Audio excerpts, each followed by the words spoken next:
کافی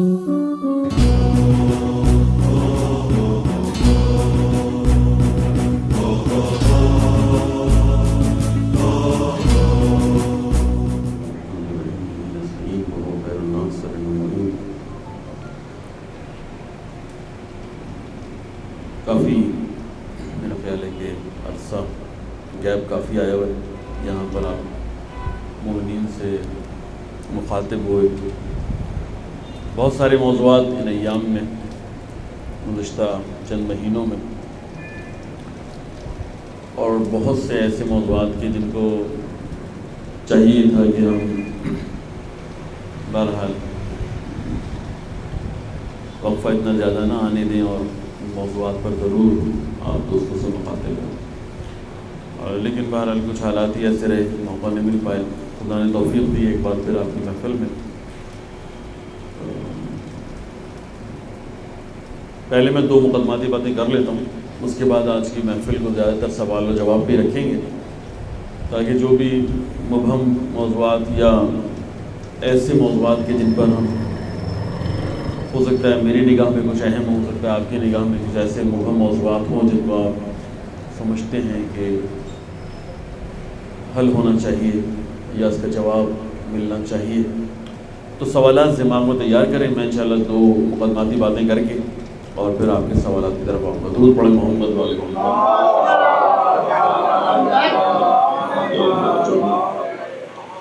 عموماً آپ کو معلوم ہے کہ جب آپ کی محفل میں ہوتے ہیں، بلکہ یوں کہیے کہ پاکستان میں جب کسی بھی محفل میں ہوتے ہیں تو موضوع ہمارا عموماً سیاسی رہتا ہے۔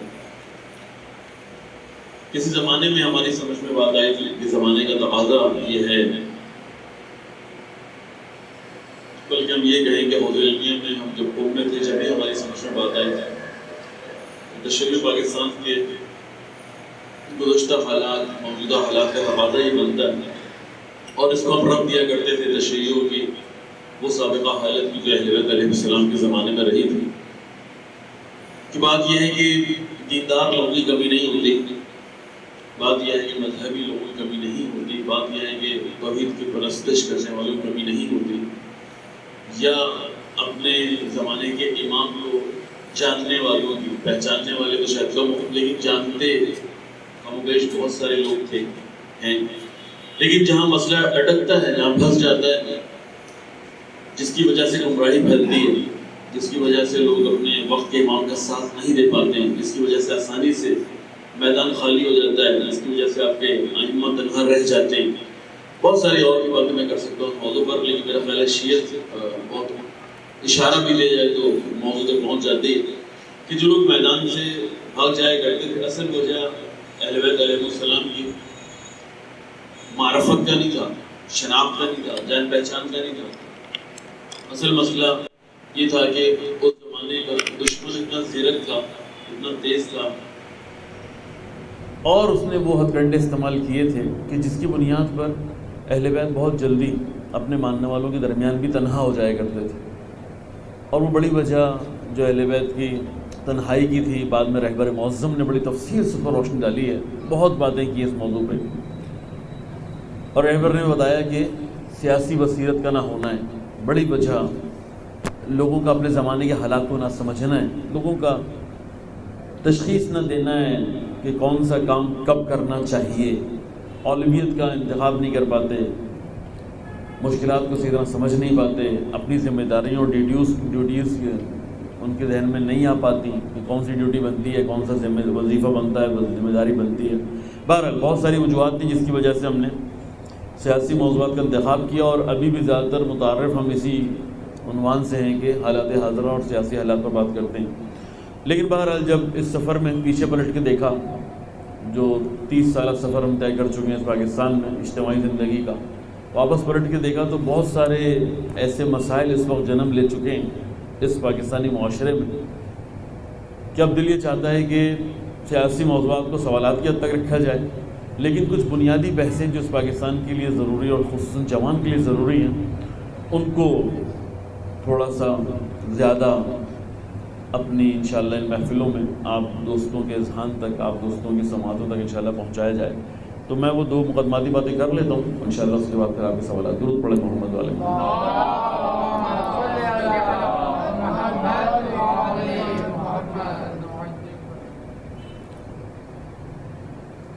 جوانوں کو بالعموم،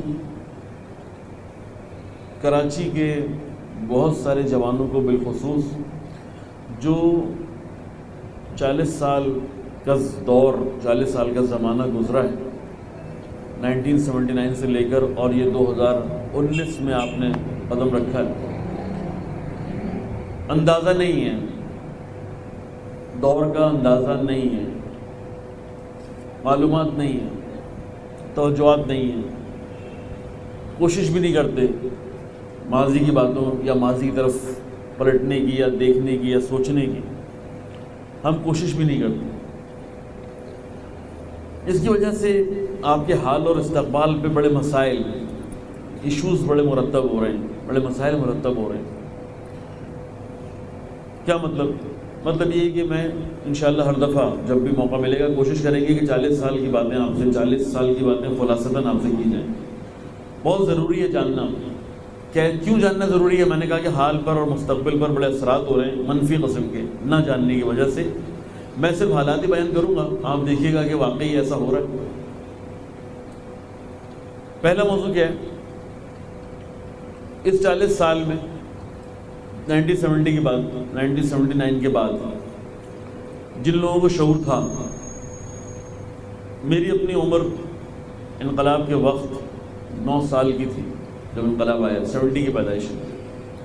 مجھے 12 سال کی عمر میں تھوڑا بہت کسی نے اشارہ کرنا شروع کیا کہ ایران ہے، شیعہ ملک ہے، انقلاب آیا ہوا ہے. 13-14 سال کی عمر میں ISO کے محبین کی حیثیت سے ہم نے ISO میں قدم رکھا، اور 15 سال کی عمر میں ہمیں رضویہ یونٹ میں باقاعدہ ISO میں شامل. وہ 15 سال ہماری عمر ہے، تھوڑا بہت شعور کا زمانہ ہے، کچھ حالات سمجھ میں آنا شروع ہوئے ہیں.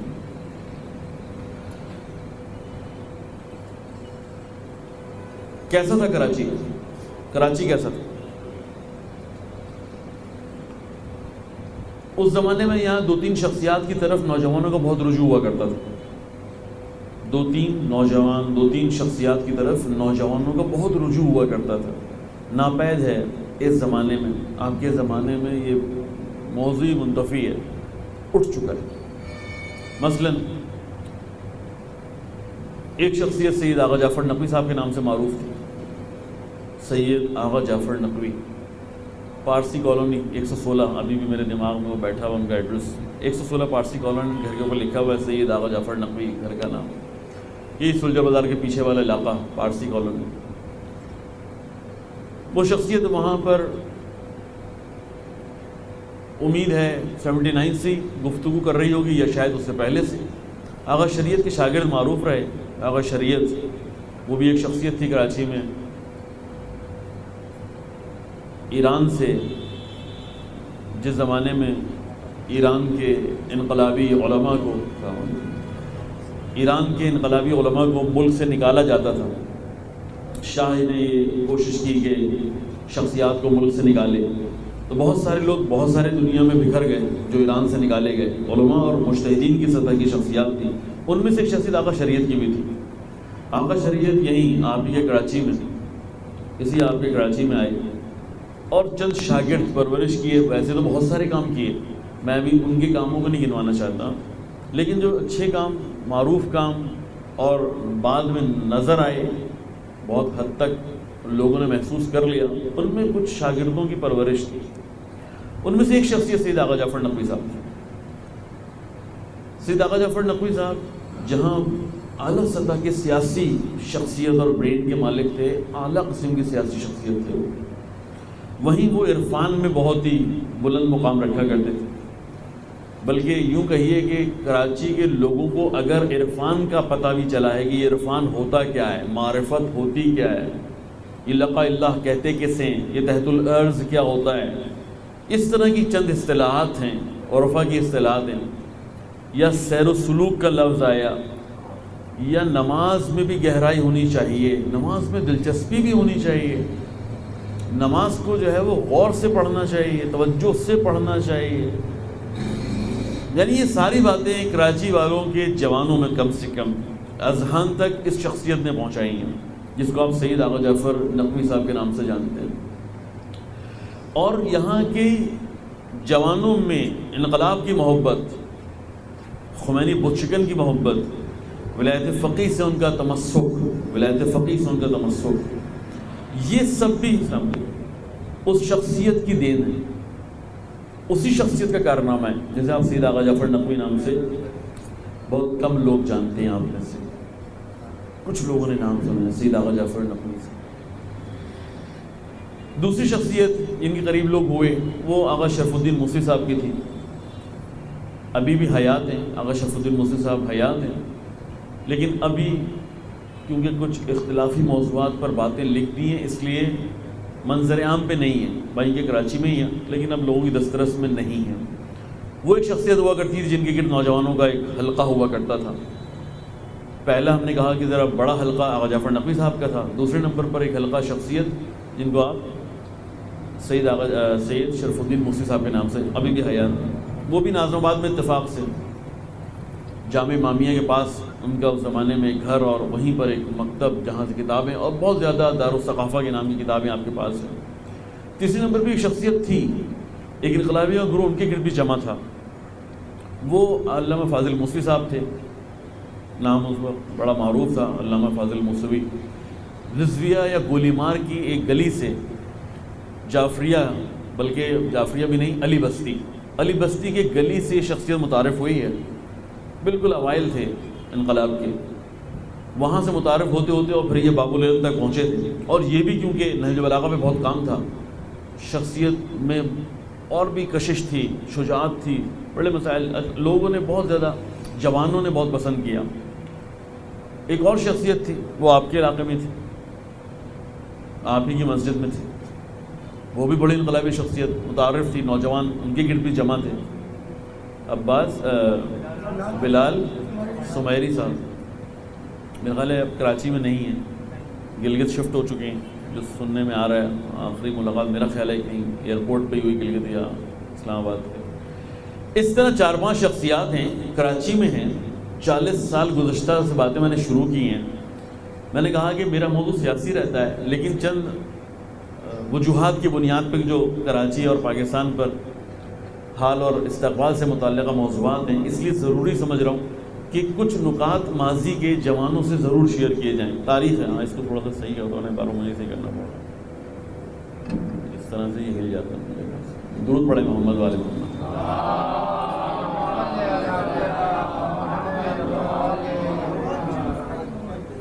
کچھ ایسے حالات ہیں کہ ضرورت محسوس ہوئی ہے کہ سیاسی موضوعات پر سوالات کے ذریعے سے جواب دوں گا انشاءاللہ، لیکن کچھ مقدماتی باتیں جس میں ایک میں نے شروع کر دی کہ پاکستان یا کراچی ایسا نہیں تھا جیسا آج ہے. آج ہم اگر چاہیں کہ درس اخلاق کے لیے کسی شخصیت کو تلاش کریں تو آپ یقین کیجیے پورے کراچی میں گھومنا پڑتا ہے. کوئی شخص، کوئی فرد، کوئی ایسا اللہ کا بندہ کہ جو آپ کو کوئی ایسی اخلاقی بات کر دے، کوئی ایسی بات کر دے کہ جو آپ کی تربیت کا سبب ہو. تربیت کا لفظ ناپید ہے. اس وقت اس کراچی کی حالت یہ ہے، جوانوں کے درمیان سے اپنی تربیت کا لفظ ہی ناپید ہے. بہرحال گزشتہ جوانوں کو یہ الحمدللہ خصوصیت حاصل رہی کہ ان کے زمانے میں چند شخصیات تھیں جن سے کبھی کچھ اچھی باتیں سننے کو، اگر ان سے قربت ہوئی رہی، چند اچھی باتیں سننے کو ملی. لیکن ابھی ہمارا زمانہ اتنا خراب ہے کہ ہم ترستے کہ ہمیں کوئی ایسی شخصیت ملے کہ جس سے ہم کوئی اخلاقی بات سنیں، کوئی تزکیہ نفس کی باتیں سنیں، کوئی اپنی تربیت کی بات سنیں، کوئی ایسی بات سنیں کہ جو ہماری انشاءاللہ اس دنیا اور آخرت کے لیے مفید ہو. ہم نے کہا کہ اس کو جمع کریں تو تربیت بنتی ہے. لفظ تربیت، موضوع تربیت، یہ اب کراچی سے جوانوں کے ذہنوں سے بھی ناپید. یعنی اب یہ ہماری ترجیح نہیں رہی. ہماری ترجیح اب یہ نہیں ہے. کسی زمانے میں اسی پاکستان کے اندر، اسی کراچی میں جوانوں کی ترجیح ہوا کرتی تھی کہ وہ اپنی تربیت کو پہلے مرحلے میں یا پہلے نمبر پہ رکھا کرتے تھے. اور اب اس کا فقدان ہے، اور یہ فقدان بہت ہی یعنی اس قدر شدت کے ساتھ ہے کہ اب جن کو سب سے زیادہ اخلاقیات کی ضرورت تھی، جن جوانوں کو سب سے زیادہ اپنی تربیت کی ضرورت تھی، اب وہ نہ صرف مائل نہیں ہے، اندازہ ہی نہیں ہے کہ کتنی قیمتی چیز ہے جو ان کے پاس نہیں ہے، اندازہ ہی نہیں ہے کہ کتنی قیمتی چیز ہے جو ان کے پاس نہیں ہے۔ ایسا لگتا ہے کہ جیسے اگر آپ نئے نوجوان کی نگاہ سے دیکھیں، آج کے زمانے کے نوجوان کی نگاہ سے دیکھیں، تو ایسا لگتا ہے کہ یعنی جو ہم تنظیمی کام کر رہے ہیں، یعنی جو ہم رات بھر محنت کر رہے ہیں، پوسٹرز لگا رہے ہیں، اشتہارات چھاپ رہے ہیں، چھپوا رہے ہیں، پروگرام کرتے ہیں، بچوں کو جمع کر لیا، جوانوں کو جمع کر لیا، اب ہم سمجھتے ہیں کہ یہی سارے امپورٹنٹ کام ہیں۔ اگر آپ کسی جگہ پر بات کریں نا بھائی، اس سے پہلے کا ایک مرحلہ ہے، خمینی بلشویکن نے علماء سے خطاب کرتے ہوئے فرمایا، ایران میں علماء سے خطاب کرتے ہوئے فرمایا، منشور روحانیت کے نام سے ایک کتابچہ موجود ہے جو خمینی بلشویکن کی تقاریر کا مجموعہ ہے، اور انہوں نے اس علماء سے کیا یا ان کی ڈیوٹیز کیا بنتی ہیں یا ان کو کیا کرنا چاہیے پر گفتگو کی، منشور روحانیت۔ بہرحال اس کا ایک جملہ علماء سے مخاطب کرتے ہوئے فرمایا کہ اگر آپ نے معاشرے میں اترنے سے پہلے اپنی تربیت کر لی، یعنی قومی کے سرزمین پر، یعنی مدرسے ہی کے اندر، یعنی اس وقت جب آپ وہاں پر ہیں، تو کہا کہ اگر آپ نے معاشرے میں اترنے سے پہلے اپنی تربیت کر لی تو کر لی، اور اگر آپ نہیں کر پائے اور اتر گئے معاشرے میں، تو معاشرے کے اندر آپ کی تربیت نہیں ہوتی۔ اور واقعی ایسا ہی ہے۔ یعنی کیا مطلب یہ کہ اتنا احترام مل جاتا ہے، مطلب یہ کہ ابا کو اتنی ویلیو مل جاتی ہے، مگر یہ کہ لوگ اتنی زیادہ آپ کے آگے پیچھے گھومنے لگتے ہیں کہ آدمی سمجھتا ہے کہ میں نے تو سب کچھ حاصل کر لیا۔ تھوڑی سی رحمت ہوگی اس طرف والے لوگ اگر پہلے اس طرف آ جائیں نا، تو جو بعد میں آ رہے ہیں نا ان کو جگہ مل جائے گی، بعد میں ڈسٹربنس نہیں ہوگی۔ گزارش ہے آپ لوگوں سے، آپ پہلے اس طرف آ جائیں، درود پڑھیں محمد والے محمد۔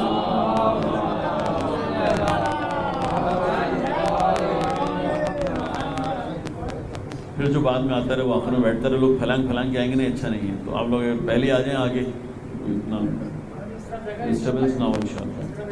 ایک درود اور پڑھیں محمد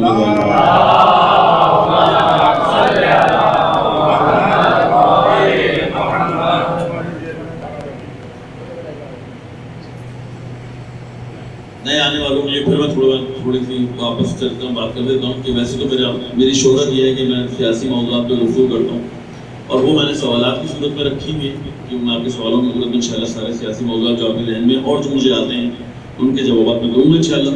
لیکن میں نے کہا کہ جو حالت اس وقت ہماری ہے اور جو مستقبل ہمارا ہے، اس پر کچھ باتیں میں ضروری سمجھا اور ان کو آئندہ ہر محفل میں انشاءاللہ تھوڑا کر کے جو تاریخچہ ہی ہوگا اس گزشتہ 40 سال کا جو ہم نے گزار لی ہے، کوشش کریں گے کہ اس کو بیان کریں۔ اور اس پر میں نے کہا کہ دو مقدماتی باتیں کروں گا۔ پہلی میں کر رہا ہوں اور وہ یہ تھی کہ ہم نے کہا کہ 40 سال میں ہمیں، جب ہم آئے تھے اجتماعی کاموں میں، تو خدا نے ہمیں توفیق دی تھی کہ اس زمانے میں ہمیں 3-4 شخصیات اس پاکستان کے اندر یا کراچی میں مہیا تھیں، اور یہ الگ بات ہے کہ ان شخصیات کے اوپر ایک بہت بڑی شخصیت شہید عارف حسین حسینی کی تھی، نوجوانوں کے پاس شہید ڈاکٹر محمد علی نقوی جیسی شخصیت تھی۔ یعنی یہ گلستان تھا، یہ پاکستان ہمیشہ سے ایسا نہیں ہے جیسا کہ آج آپ کو نظر آتا ہے۔ اس میں بہت سارے بہت اچھے لوگ، بہت محنت کی انہوں نے جوانوں پر، اور جوانوں نے بہت کچھ سیکھا، اور میں یقین رکھتا ہوں کہ ابھی بھی اگر ہم آگے بڑھ رہے ہیں تو زیادہ تر انہی جوانوں کا جو اس زمانے کے جوان تھے اور آج 40s میں اور 50s میں چلے گئے، انہی کی محنتیں ہیں جو ان علماء نے ان جوانوں پر کی تھی کہ آج تک ہم دیکھ رہے ہیں کہ یہ لوگ میدان عمل میں بھی ہیں، اور اگر کوئی اچھا اور بڑا اور سنجیدہ کام ہو رہا ہے تو انہی لوگوں کا کیا ہوا کام ہے۔ لیکن اگر ہم نے اپنی تربیت کو واپس آ گیا اپنے موضوع پہ، اب ہمارے پاس فقدان ہے شخصیات کا، نہ ہمارے پاس آغا جعفر نقوی صاحب ہیں، نہ ہمارے پاس شفیع موسی صاحب ہیں، نہ ہمارے پاس بلال سماری صاحب ہیں، اور نہ ہم نے کہا فاضل موسی صاحب ہیں۔ اب اس طرح سے نہیں ہیں یہ لوگ، ابھی آج کل کے فاضل موسی صاحب کراچی میں ہی ہیں، لیکن اب وہ کردار، وہ رول نہیں ہے، یعنی اس انداز میں متعارف نہیں ہے جیسے پچھلے نوجوانوں کے لیے تھے۔ اب آپ کو کیا کرنا ہے؟ آیا یعنی نہ ہونا شخصیت کا ہمارے لیے کافی ہے کہ ہم نے اب کوئی کوشش نہیں کرنی، ہم نے کہیں سے کچھ نہیں لینا، ہم نے کہیں کسی جگہ عرفانی بات نہیں سننی، نہیں دیکھنی، ہم نے کسی شخصیت سے چاہے آن لائن اگر ہم کر بھی سکتے استفادہ تو نہیں کرنا، نہیں، ایسا نہیں۔ میرا خیال ہے کہ اب یہ مسئلہ خصوصاً اس زمانے میں کہ جب اتنا زیادہ بھائی کہ شخصیت کا اپنا اثر ہوتا ہے، یعنی ہمیں کہا جاتا تھا شروع میں بڑا رجحان تھا، یا کہیے میں ابھی بھی یہ رجحان ہے لیکن پہلے ذرا زیادہ ہوا کرتا تھا کہ لوگ سمجھا کرتے تھے، جب کیسٹ کا زمانہ ہوتا تھا، سی ڈی نئی نئی آئی تھی اور کیسٹ کا زمانہ تھا، لوگ کہتے تھے کہ اگر ہم کتابیں جو حوزہ علمیہ میں ہیں استاد کے بجائے اگر ہم کیسٹوں سے پڑھ لیں تو بھی جو ہے وہ ہمارا کام ہو جاتا ہے۔ تو اسی وقت علماء کہا کرتے تھے کہ نہیں، یہ غلط ہے، جو استاد سے نہیں پڑھتا نا وہ پھر ہمیشہ جو ہے نا وہ ایک کیسٹ کی مانند ہی اپنی بات کو دہراتا رہتا ہے، یعنی وہ جیسے اس نے لیا ہے نا کیسٹ سے، ایسے ہی معاشرے میں کیسٹ بن کے جو ہے اپنی باتیں سی ڈی بن کے اپنی باتیں پہنچاتا رہتا ہے، کبھی بھی آواز دل سے نہیں نکلتی کیونکہ اس نے استاد کو نہیں دیکھا۔ اگر استادوں کو دیکھ لیتا تو بہت ساری باتیں استاد دل سے کرتے جو دل میں اترتی ہے، پھر اس میں اثر ہوتا ہے اور پھر یہ جا کے آگے اس کو بڑھاتا ہے۔ دوبارہ یہ ہمیں معلوم ہے کہ وہ اثر نہیں ہوگا کہ جو ہونا چاہیے، لیکن پھر بھی ابھی اگر ہم چند شخصیات کا انتخاب کر لیں، ہو سکتا ہے فارسی زبان میں بات ہو رہی ہو سکتا ہے وہ شخصیات فارسی زبان میں بات کر رہی ہوں، لیکن الحمدللہ اتنا ہو گیا ہے کہ اب یعنی ہم نے محسوس کیا کہ بہت ساری شخصیات کی باتوں کا ترجمہ اگر آواز نہ ہو تب بھی نیچے سب ٹائٹل کے ساتھ کچھ نہ کچھ آ جاتی ہے۔ پڑھنے کی ضرورت ہے، یہ ایک طریقہ ہے، سننے کی ضرورت ہے، یہ ایک طریقہ ہے۔ دوسرا یہ ہے کہ انہی شخصیات میں شرف الدین موسی صاحب یا خود آغا جعفر صاحب، انہوں نے بہت ساری باتیں جو انہوں نے کہی تھی وہ کتابی صورت میں آ گئی ہیں۔ آپ کو معلوم ہے کہ خود چہل حدیث جو خمینی بولشکن کا اصل میں تو شاہکار ہے، چہل حدیث شاہکار خمینی بولشکن کا ہے، لیکن الحمدللہ اس کی شرح آغا جعفر صاحب نے کہی تھی، اور کافی کتابیں اس وقت اگر آپ تلاش کریں تو آپ کو مل جائیں گی، ان کو ریپرنٹ کروانے کی ضرورت ہے، ان کتابوں کو ریپرنٹ کرانے کی ضرورت ہے۔ آغا جعفر صاحب کی باتیں بہت ساری کیسٹس کی صورت میں بعد میں سی ڈیز بن گئی ہیں اور ان کو ڈھونڈنے کی ضرورت ہے۔ ان کے داماد ہیں بلوچ، جاوید بلوچ ان کے داماد ہیں، اگر کوشش کریں تو آپ کو جو ہے انشاءاللہ کوشش کریں گے تو آپ کو آغا جعفر صاحب کی سی ڈیز، ان کے اخلاقی دروس کی سی ڈیز آپ کو مل جائیں گی، جو اس یعنی اس دور میں اس زمانے میں شاید پچھلے زمانے سے زیادہ امپورٹنٹ ہوگی۔ آج کا جوان شاید سمجھے گا بھی زیادہ، لذت بھی زیادہ لے گا، اور انشاءاللہ امید ہے کہ عمل بھی زیادہ کرے گا گزشتہ اگر ہم اس کو پیش کر سکیں۔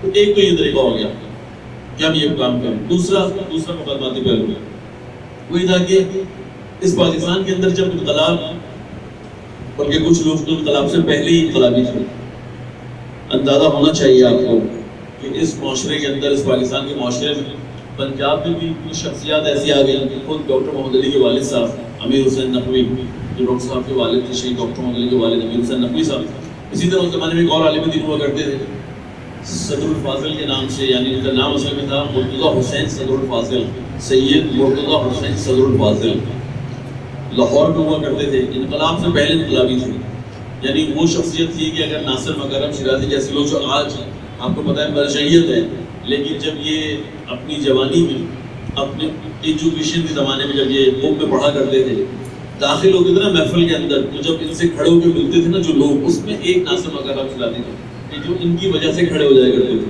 وہ آپ کے پاکستانی ہیں کہ جن کی وجہ سے ناصر مکرم شیرازی کھڑے ہو جایا کرتے تھے، یعنی ہم نے کیا نام بتایا، حسین مرتضیٰ حسین صدر الفاضل۔ ان کی کتابیں موجود ہیں، ان کو دیکھنے کی ضرورت ہے۔ اسی طرح ایک اور شخصیت ہے کہ جن کو انشاءاللہ تھوڑا بہت آپ لوگ جانتے ہیں کہ جنہوں نے پاکستان کے اندر مدارس کی بنیاد رکھی ہے، مدارس کی، یعنی صفدر حسین نجفی صاحب، مدارس کی بنیاد رکھی ہے کہ پھر وہ ایسا پورے پاکستان میں پھیلیں، ائمہ جمعہ تعین کرنا پورے پاکستان کے اندر، یہ سب کام انقلاب سے پہلے سے سٹارٹ ہوا ہوا۔ اسی طرح آپ کو پتہ ہے کہ ISU کی بنیاد بھی انقلاب سے، ایسا ہی ہے نا، ISU کی بنیاد بھی انقلاب سے پہلے رکھی گئی ہے، انقلاب سے پہلے۔ ہاں، جو اصل حرکت آئی ہے، اصل حرکت آئی ہے، جو صحیح سے آپ کہیں گے جس کو ایک ایسا پیٹرول ملا ہے، ایک ایسا دھکا ملا ہے، وہ صحیح انقلاب کی وجہ سے ہے، لیکن یہ 3-4-5 شخصیات انقلاب سے پہلے انقلابی ہیں، یہ آرگنائزیشن انقلاب سے پہلے انقلابی ہے۔ اس ملک میں ولایت فقیہ کا موضوع انقلاب سے پہلے سے شروع ہوا ہے، بہت بڑی بات ہے۔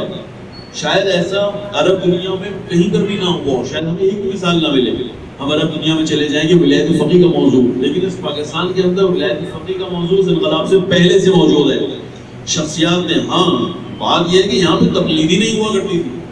جب تقلید ہی نہیں ہوا کرتی تھی تو آپ کیسے کسی فقیہ کی ولایت کا لوگوں کو بتائیں گے؟ پہلے تو آپ کو سمجھانا پڑا کہ بھائی تقلید بھی کوئی چیز ہوتی ہے.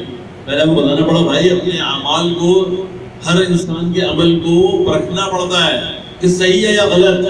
ہر انسان کا ہر عمل، ہر انسان کا ہر عمل پرکھنا پڑتا ہے کہ صحیح ہے یا غلط. پرکھنے کی جو کتاب ہے نا اس کو کہتے ہیں ضوء المسائل. نہ یہ کہ یہ کسی مولانا صاحب کی لکھی ہوئی یا کسی فقیہ کی لکھی ہوئی کتاب ہے. نہیں بھائی، ایسی کوئی بات نہیں ہے. یہ اہل بیت علیہ السلام کے اقوال سے نکالی ہوئی کتاب ہے، جس کو آپ کہتے ہیں فتویٰ.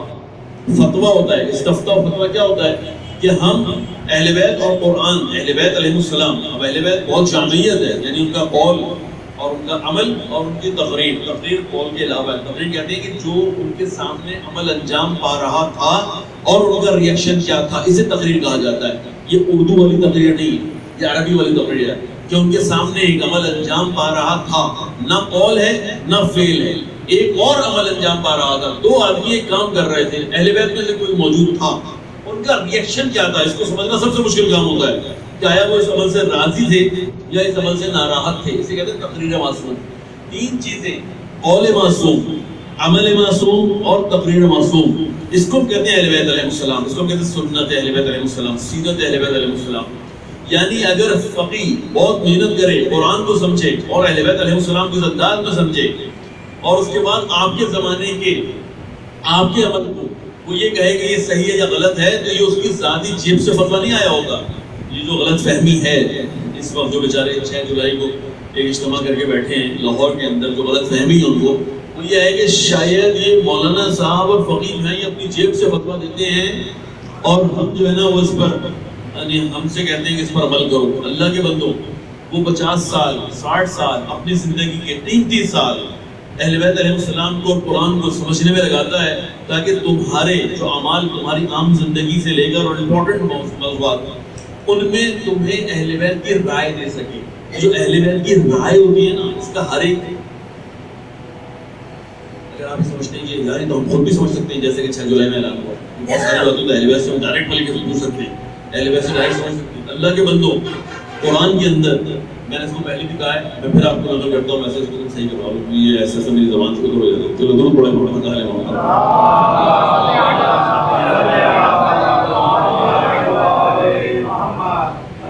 جن کا کہنا یہ ہے کہ وہ یہ سمجھتے ہیں کہ ہم اگر ظاہری طور پہ قرآن یا اہل بیت علیہ السلام ان کی کہیں بھی باتوں سے ہم اپنے لیے اس زمانے میں سولوشنز نکال لیں گے. میں احتیاط سے بات کرتا ہوں، کچھ نہیں کہتا ہوں، لیکن میں صرف ایک دلیل طور پہ بات کرتا ہوں کہ قرآن کی جو سب سے زیادہ مبین کتاب ہے، میں نہیں کہتا قرآن نے اپنے اور پہ کہا ہے، قرآن نے اپنے لیے کیا کہا ہے؟ آپ کو معلوم ہے نا، قرآن نے کہا ہے کہ زیادہ بین، زیادہ واضح، زیادہ مبین، زیادہ ظلمت سے نکالنے والی، یعنی یہ ساری باتیں قرآن نے اپنے لیے کہی ہیں. اس کا مطلب کیا ہے؟ ہم سمپل سا ترجمہ اگر ہم کریں تو کہیں گے کہ قرآن سے زیادہ واضح کتاب کوئی نہیں ہے. یہ ترجمہ ہے، میں نہیں کر رہا، یہ قرآن کی، یعنی شاید اگر میں سینکڑوں مبالغہ ہو جائے تو 10 آیات ہیں جس میں خود قرآن نے کہا کہ ہم سے زیادہ اور واضح کتاب تمہارے لیے کوئی نہیں. یہ بات بالکل ایسے ہی ہے، بالکل ٹھیک ہے، اس میں کوئی شک نہیں ہے، قرآن اتنا ہی واضح ہے. وہیں پر ایک آیت ایسی ہے کہ جس پر آپ کو پتا ہے کہ شیعہ اور سنی کا اختلاف اور بڑا شدید اختلاف ہے، اور وہ کیا ہے؟ وہ یہ ہے کہ جب ہم کہتے ہیں نا کہ آیا مسح کرنا ہے پاؤں کا یا غسل کرنا ہے، قرآن کے ظاہر سے ہی استفادہ کرتے ہوئے کہا جاتا ہے کہ بھائی غسل کرنا ہے، اور اہل سنت ظاہر سے ہی استفادہ کرتے ہوئے کہتے ہیں کہ غسل کرنا ہے، یعنی فمسحو نہیں ہے، فغسلو ہے. اور ہم کہتے ہیں اللہ کے بندوں فمسحو ہے، لکھا ہے مسح کرنا ہے. اور آپ یقین کریں کہ دونوں باتیں اسی آیت میں لکھی ہوئی ہیں، فمسحو و فغسلو. ہم کہتے ہیں جو فغسلو ہے نا، یعنی غسل کے بارے میں بات ہو رہی ہے، وہ سر کی بات نہیں ہو رہی ہے اور نہ وہ پیر کی بات ہو رہی ہے جو آپ بعد میں دھوتے ہیں. یہ اسی ہاتھ کی طرف اشارہ ہو رہا ہے کہ اس کو ہاتھ میں دھویا جاتا ہے فغسلو. اور مسح کی بات جو ہے، مسح کی بات جو ہو رہی ہے پاؤں کے لیے ہو رہی ہے. آپ یقین کیجئے کہ یہ ظاہری آیت ہی ہے جس پر اختلاف ہوا ہے، نہ یہ کہ تفسیر پر اختلاف ہوا ہے. نہیں آقا جب ترجمہ ہوتا ہے تو اختلاف ہوا. نہیں ترجمہ میں اختلاف نہیں ہوا، تفسیر پر اختلاف ہوا. نہیں بھائی تفسیر پر اختلاف نہیں ہوا ہے، یہ جو قرآن کی ظاہر ہے نا اس پر اختلاف ہوا ہے. کیا ہے فمسحو ہے، مسح کرنے کی بات ہو رہی ہے، یا فغسلو ہے یعنی دھونے کی بات ہو رہی ہے. تو جب آپ ایک قرآن کی سادی سی آیت جو خود کہے کہ میں سب سے زیادہ واضح بات ہوں، آپ حل نکال نہ پائیں اور آپ دعویٰ یہ کریں کہ اہل بیت علیہ السلام نے آج 1400 سال 1300 سال گزر گئے، اتنی زیادہ تحریفیں ہوئی ہیں، اتنا زیادہ بگاڑنے کو شاہ کو معلوم ہے بگاڑنے کیا مراد ہے؟ جو امیر شام نے کیا ہے نا خیانت کو بخشا نہیں جائے گا. ٹھیک ہے کہ زیادہ کھلا ظلم یزید کا ہے، لیکن جو کام اس کے باپ نے کیا ہے نا وہ بھی کبھی بخشا نہیں جائے گا. وہ کہا کرتا تھا کہ لکھ کے لاؤ، جو ہو سکتا ہے لکھ کے لاؤ اور کہو یہ رسول اللہ نے کہا ہے، اور کہو یہ رسول اللہ نے کہا ہے، کہو یہ رسول اللہ نے کہا ہے، اور بول کے تمہیں یعنی تمہاری کیا بات تھی. یعنی کہا کہ جتنا زیادہ لکھ کے لے کر آؤ گے ان کو رکھا جائے گا ایک پلڑنے میں ترازو کے، اور دوسرے میں اتنا ہی تمہیں اس زمانے میں اگر دینار اور اشرفیاں ہوا کرتی تھی یا جو بھی استعمال ہوا کرتا تھا کہ یعنی سونا چاندی کے علاوہ ان کی قیمتیں زیادہ تھیں. کہا کہ ان کو رکھیں گے دوسرے پلڑے میں، تمہارا ایک جو تم خود بنا کے لے کر آئے ہو ترازو کے اندر اس کو کھولنے کے لیے وہ کتابیں جو 40 تم نے لکھی ہیں ان کو ایک طرف رکھیں گے اور دوسری طرف سونا اور وہ ہیرا اور وہ جواہرات رکھیں گے جس کے بدلے میں تم دیں گے. لوگوں سے یہ کام کروانا ہے. اتنی تحریف ہو چکی ہے، اتنا زیادہ اس کو خراب کیا جا چکا ہے. اگر کسی چیز کو واضح تھی اور تبدیل نہیں کر سکتے تھے، جیسے آپ نے کہا کہ انما ولیکم اللہ ورسولہ آیت کو آگے، اب جب اس کے اوپر فوراً ہی امام علیہ السلام کے لیے من کو تو مولا فاضل علی مولا آیا تو فوراً اسی مولا کو وہیں جو قرآن کی اتنی واضح آیت موجود تھی کہ وہاں پر ولی کے مطلب کیا لیے جا رہے ہیں، لیکن جیسے یہاں پر ولی استعمال کو مولا کائنات کے لیے انہوں نے ٹھگ سے کہا کہ یہ ولایت سے مراد جو ہے نا یہ حکومت نہیں ہے، ولایت سے مراد جو ہے نا اپنے آپ کو امام کے حوالے کرنا نہیں ہے، بلکہ مراد دوستی ہے، محبت ہے. یعنی اگر قرآن کے اندر یا روایات میں اگر وہ بڑی تبدیلیاں نہیں لا سکے، تحریف نہ کر سکے، تو انہوں نے معنی میں تحریف کی ہے، جو آپ تک پہنچ رہا تو اس میں تحریف کی ہے. ہم آپ سے کہہ رہے ہیں کہ قرآن کے ظاہر کو سمجھنا مشکل ہے، آپ ہم سے کہہ رہے ہیں کہ نہیں بابا روایات اور آیات اور سیرت اہل بیت علیہ السلام ہی ہمارے لیے کافی ہے. اللہ کے بندوں یہ وہی نعرہ ہے، یہ وہی نعرہ ہے جو اس زمانے میں اس نے لگایا تھا اور کہا تھا کہ ہمارے لیے اللہ کی کتاب کافی ہے. تم نے آج وہی نعرہ لگایا کہ اللہ کی کتاب بھی کافی ہے اور ہمارے لیے اللہ کی کتاب تو ہی نہیں. آج کے آپ نے کہا کہ ہمارے لیے اہل بیت علیہ السلام کافی ہے، یہ تم نے وہی نعرہ لگایا ہے، صرف زمانے میں تبدیلی آئی ہے. تم بھی یہ چاہتے ہو کہ کوئی بھی اہل بیت سے استفادہ نہ کرے. کیوں؟ اہل بیت سے وہ استفادہ کرے گا جس نے 50-60 سال محنت کی اہل بیت پہ، اور تمہیں تمہارے زمانے کے تقاضوں کے مطابق بتا سکتا ہے کہ بھائی کہاں پھنسے ہوئے ہو، چاہے شرعی مسئلہ ہو، سیاسی مسئلہ ہو، اجتماعی مسئلہ ہو، اقتصادی مسئلہ ہو، تربیتی مسئلہ ہو، بھائی کوئی مسئلہ ہو وہ تمہیں بتا سکتا ہے. اور تم اسی لیے ان کے قریب آنے نہیں دیتے، اہل بیت کے قریب آنے نہیں دیتے اس انداز میں. ہاں نعرے لگانے کمال جتنا چاہے لگا لو، شان بیان کرنی ہے جتنا چاہے بیان کر لو، لیکن جہاں پریکٹیکل باتیں شروع ہوں وہاں تم کہتے ہو کہ نہیں بھائی ہمیں یہ چیز نہیں چاہیے. خوب یہ پاکستانی معاشرہ ہے، خطرناک معاشرہ ہے. ہم نے کہا کہ اس کے اندر تقلید لیٹ آئی ہے. دوبارہ اپنی بات کی طرف پلٹنے جہاں سے موضوع شروع کیا تھا کہ اس معاشرے میں تقلید ہی لیٹ آئی ہے، لیکن اس کے باوجود بھی الحمدللہ اللہ کا شکر ہے یہ وہ پاکستانی معاشرہ ہے کہ جہاں پر شاید بہت ساری جگہوں سے پہلے ولایت فقیہ کے موضوع پر بات ہوئی ہے. اور میں نے کہا کہ شاید انقلاب سے پہلے ولایت فقیہ کے موضوع پر بات ہوئی ہے.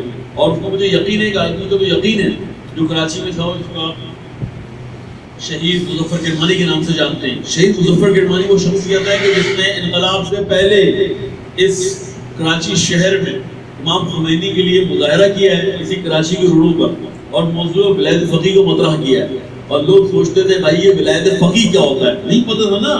پاکستانی معاشرہ لیٹ ہے ان معاملات میں. بہرحال ہماری جو باتیں تھیں مقدمات میں ختم ہو گئی. پہلی ہم نے کیا کی؟ پہلی ہم نے کہی کہ ایک بدبختی ہے اس زمانے کے جوانوں کے لیے، یا کہیں کہ جس طرح ذمہ داری نبھانی چاہیے وہ نہیں نبھائی جا رہی ہے، اس لیے بیچارے نوجوانوں پر زیادہ مشکلات آ گئی کہ ان کو وہ شخصیات نہیں ملی کہ جو آپ سے پہلے والی نسل کو ملی اور انہوں نے اس سے استفادہ کیا. اور ہم نے کہا کہ وہ سید احمد جعفر نقوی صاحب تھے، وہ شرف الدین مفتی صاحب تھے، فاضل مفتی صاحب تھے، اور لازم بھائی صاحب تھے. یہ ذرا معروف شخصیات تھیں. یہ الگ بات ہے کہ الحمدللہ اس وقت بہت سارے انقلابی علماء بہت چھوٹے چھوٹے علاقوں میں بھی، چھوٹے چھوٹے شہروں میں مل جایا کرتے تھے. لیکن اس زمانے میں ہمیں نوجوانوں کو خصوصاً اخلاقیات کے موضوع پر بات سننی ہو، عرفان کے موضوع پر بات سننی ہو تو ان کے پاس شخصیات نہیں ہے. یہ بات ختم ہو گئی. دوسرا ہم نے کہا کہ یہ وہ معاشرہ ہے، پاکستانی معاشرہ ہے کہ جس کے اندر انقلاب سے پہلے 79 سے پہلے انقلاب آ چکا تھا، یعنی انقلاب سے مراد ہے کہ داخل ہو چکا تھا، نظریات انقلاب داخل ہو چکے تھے، ولایت فقیہ موت داخل ہو چکا تھا. اور الحمدللہ یہ میں چاہتا ہوں کہ گزشتہ 40 سال جب بھی موقع ملے گا ان 40 سالوں کی تاریخ کو میں نے دہرانا ہے، اور بہت ہی جزیات کے ساتھ، اور انشاءاللہ کوشش کروں گا مصادیق کے ساتھ، خالی مفاہیم میں نہ رکھوں تاکہ کوئی بات جو ہے نا وہ یہ نہ ہو کہ اس میں آپ تحریر کر لیں کہ بھائی یہ ایسے نہیں، وہ یہ کہنا چاہ رہے تھے. نہیں، انشاءاللہ کوشش کروں گا کہ مفاہیم کو مصادیق تک لے کر آؤں کہ کہاں کہاں کون سا واقعہ کس طرح سے ہوا ہے. آپ میرا ساتھ دیں گے انشاءاللہ، آئندہ کوشش کریں گے. چند چیزوں کا میں نے کہا کہ مطالعہ ضروری ہے تاکہ آپ بھی کہیں کہ ہاں یہ بات صحیح ہے، اپنی طرف سے نہیں کہی جا رہی ہے، تاریخ میں ثابت ہے. اس 40 سالہ تاریخ میں ایک آپ سے میں نے کہا کہ مطالعہ کرنے کی ضرورت ہے. سید آقا جعفر نقوی صاحب کے آثار کو، جس کا ایڈریس میں نے آپ کو دے دیا کہ اگر آپ ان تک پہنچ جائیں گے تو آپ کو سیڈیز مل جائیں گی کہ ان کو سننا بہت ضروری ہے. دوسری بات ہم نے کہی کہ شہید عارف حسین حسینی ایک شخصیت ہمارے پاس تھی، ان کے 4 سالہ دور کو پڑھنا بہت ضروری ہے. آپ کی سمجھ میں سب کچھ آ جائے گا اور مستقبل کے بھی آپ کو کافی راستے نظر آنا شروع ہو جائیں گے. کبھی بھی ہم اتنا خوبصورت اور قیمتی زمانہ ان 4 سالوں کے بعد آج تک، ان 4 سالوں کے بعد سے لے کر آج تک نہیں دیکھ سکے. لیکن آپ کے لیے وہ 4 سال دیکھنا بہت ضروری ہے، چاہے کتابوں کی صورت میں 6 کتابیں اگر ساتھی کتاب ہوا بھی ملائیں تو 7 کتابیں شہید حسینی کی، اس وقت شہید حسینی کی اپنے کہے ہوئے کلمات، اس کی بات نہیں کر رہا جو ان کے اوپر لکھی گئی ہے، ان 2-3 کتابوں کی بات نہیں کر رہا جو ان کے موضوع پر لکھی گئی ہے. میں ان کی بات کر رہا ہوں جو شہید نے 4 سالوں میں گفتگو کی ہے. ان 4 سالوں کو الحمدللہ آبا شبیر بخاری صاحب نے جمع کر لیا آثار شہید حسینی میں، اور وہ 7 کتابیں موجود ہیں. ان کو پڑھیں، نوجوان ضرور پڑھیں. آپ کو پتا ہو کہ اس پاکستان کے اندر ہم نے وہ 4 سال کتنے خوبصورت 4 سال گزارے ہیں، تاکہ آپ کو اندازہ ہو کہ ہم ہمیشہ سے ایسے نہیں ہیں جیسے آج نظر آتے ہیں آپ کو. ہم نے وہ زمانہ دیکھا ہے کہ ایسا لگتا تھا، اس زمانے میں ہمیں ایسا لگتا تھا کہ جیسے بس یہ پاکستان میں چند سال اور گزریں گے تو یہاں پر انقلاب آ جائے گا. یعنی ہمیں ایسا لگتا تھا، اور ہمیں نہیں، پورے پاکستان کی تشکیل سے ایسا لگتا تھا. تو وہ سال انشاءاللہ ضروری ہے کہ نوجوان پڑھیں تاکہ مستقبل کے راستے کھلیں ان کے لیے. ہماری دونوں مقدماتی باتیں ختم ہو گئی. اب ہم چاہیں گے کہ جو ہمارا اصل موضوع ہے وہ آپ لوگ انشاءاللہ اکثر لوگ سننا چاہتے ہوں گے. سیاسی موضوعات میں ہم نے کہا تھا کہ سوالات کی صورت میں انشاءاللہ ان جوابوں کو، اس لیے میں نے سوالات کی صورت میں رکھا ہے کہ میرا فاصلہ کافی ہو گیا ہے کراچی میں گفتگو اور آپ لوگوں سے گفتگو کا فاصلہ ہوا ہے. مجھے نہیں معلوم ہے کون سا موضوع ابھی امپورٹنٹ ہے، کس کو زیادہ سننا چاہتے ہیں، کون سا پیچھے رہ گیا ہے، کون سا آگے نکل گیا ہے. اس لیے میں نے کوشش کی ہے کہ انشاءاللہ آپ دوستوں کے سوالات کی صورت میں اپنے سیاسی موضوعات کو انشاءاللہ مکمل کریں گے. درود پڑھیں محمد والے محمد. یہ 2 شخصیات، اس صدی کی 2 شخصیات، خمینی بخشگن اور رہبر معظم صدر خامنہئی، یہ وہ 2 شخصیات ہیں کہ تشیع کو اپنے اوپر فخر کرنا چاہیے، اپنے اوپر فخر کرنا چاہیے. یہ 2 شخصیات آپ کو ملی. یہ زمانہ شناسی نہیں، یہ صرف دین شناسی نہیں. تو ہم کہیں گے دین شناس ہیں، زمانہ شناس نہیں. اگر یہ دنیاوی اور اخروی کوئی بھی ایسی صفت، کوئی بھی ایسی خصوصیت کہ اگر کوئی بھی دنیا کی لیڈرشپ ہم اس میں مبالغہ کر رہے ہیں، اور ہمیں معلوم ہے مبالغہ کر رہے ہیں، اور ہم اس مبالغے کے پیچھے بھی ہمارے پاس دلائل ہیں اس لیے مبالغہ کر رہے ہیں، وہ یہ ہے کہ کوئی بھی شخصیت اگر کسی ایک صفت میں بھی ان 2 شخصیات سے کسی مذہب فرقے گروہ کے پاس ہو، کیا کام ہے؟ کسی مذہب، کسی فرقے، کسی گروہ کے پاس ہو، کسی سیاسی غیر سیاسی کسی شخص، کسی بھی صفت میں اگر ان 2 شخصیات سے زیادہ چھوٹے چھوٹے موضوعات سے لے کے آپ چھوٹا سمجھتے ہوں، یعنی اپنا تزکیہ، اپنا نفس اپنی طرف متوجہ ہونا، اپنے اوپر اپنے روزانہ کے امور کو اللہ کے لیے کرنا، یہ ہم اس کو تقویٰ کہتے ہیں. اپنے روزمرہ کے امور کو اللہ کے لیے انجام دینا، اس کو تقویٰ کہتے ہیں. نہ کہ تقویٰ جو بہت ہی خطرناک چیز ہے باقاعدہ سے ان کا نام ہے، نہیں ایسی کوئی بات نہیں ہے. اللہ کے لیے اپنے کاموں کو انجام دے، تقویٰ شروع ہو گیا سے لے کر اور دنیا کے بڑے بڑے مسائل تک، اور اس میں کئی پیشن گوئیاں بھی شامل ہیں، اور ہمیں ان کے ماضی کے فیصلوں سے یا جو کچھ ماضی میں انہوں نے کہا اور ہو چکا ہے، ہمیں ان کے مستقبل کی کہی ہوئی باتوں پر یقین نہیں ہے، ایمان کیسے ہوگا. اس میں سے ایک بات کیا ہے کہ اسرائیل 25 سال سے زیادہ اس کی زندگی، اور آپ کو پتا ہے کہ اس میں 4 سال سے زیادہ 4 سال ہو گئے ہیں، 21 سال، 21 سال رہ گئے ہیں۔ بہرحال یہ وہ شخصیت ہے، یہ وہ شخصیات ہیں کہ انشاءاللہ یقین ہے ہمیں کہ ان کا رابطہ انشاءاللہ اپنے زمانے کے امام سے بھی ہے، یقین ہے ہمیں کہ ان کا رابطہ انشاءاللہ مانویت کی بنیاد پر انشاءاللہ اللہ سے اتنا قریبی ہے کہ جو بات کرتے ہیں وہ الہی بات ہوتی ہے، جو بات کرتے ہیں وہ الہی بات ہوتی ہے، یعنی اپنی دنیا بنانے کے لیے نہیں کرتے، اپنے لیے نہیں کرتے، لوگوں کو خوش کرنے کے لیے نہیں کرتے، بلکہ جسے سمجھ رہے ہوتے ہیں صحیح ہے وہی کرتے ہیں۔ خوب، اور وہ ماضی سے ہم پر ثابت ہے، ماضی کی جو فیصلے کیے گئے وہ ثابت ہے ہم پر یہ بات ہے۔ اب انہوں نے بہت بڑی بات کر دی، انہوں نے کہا نہ جنگ ہوگی اور نہ مذاکرات۔ ایران کے معاشرے کے اندر ابھی مذاکرات کے لیے زمینہ فراہم ہے،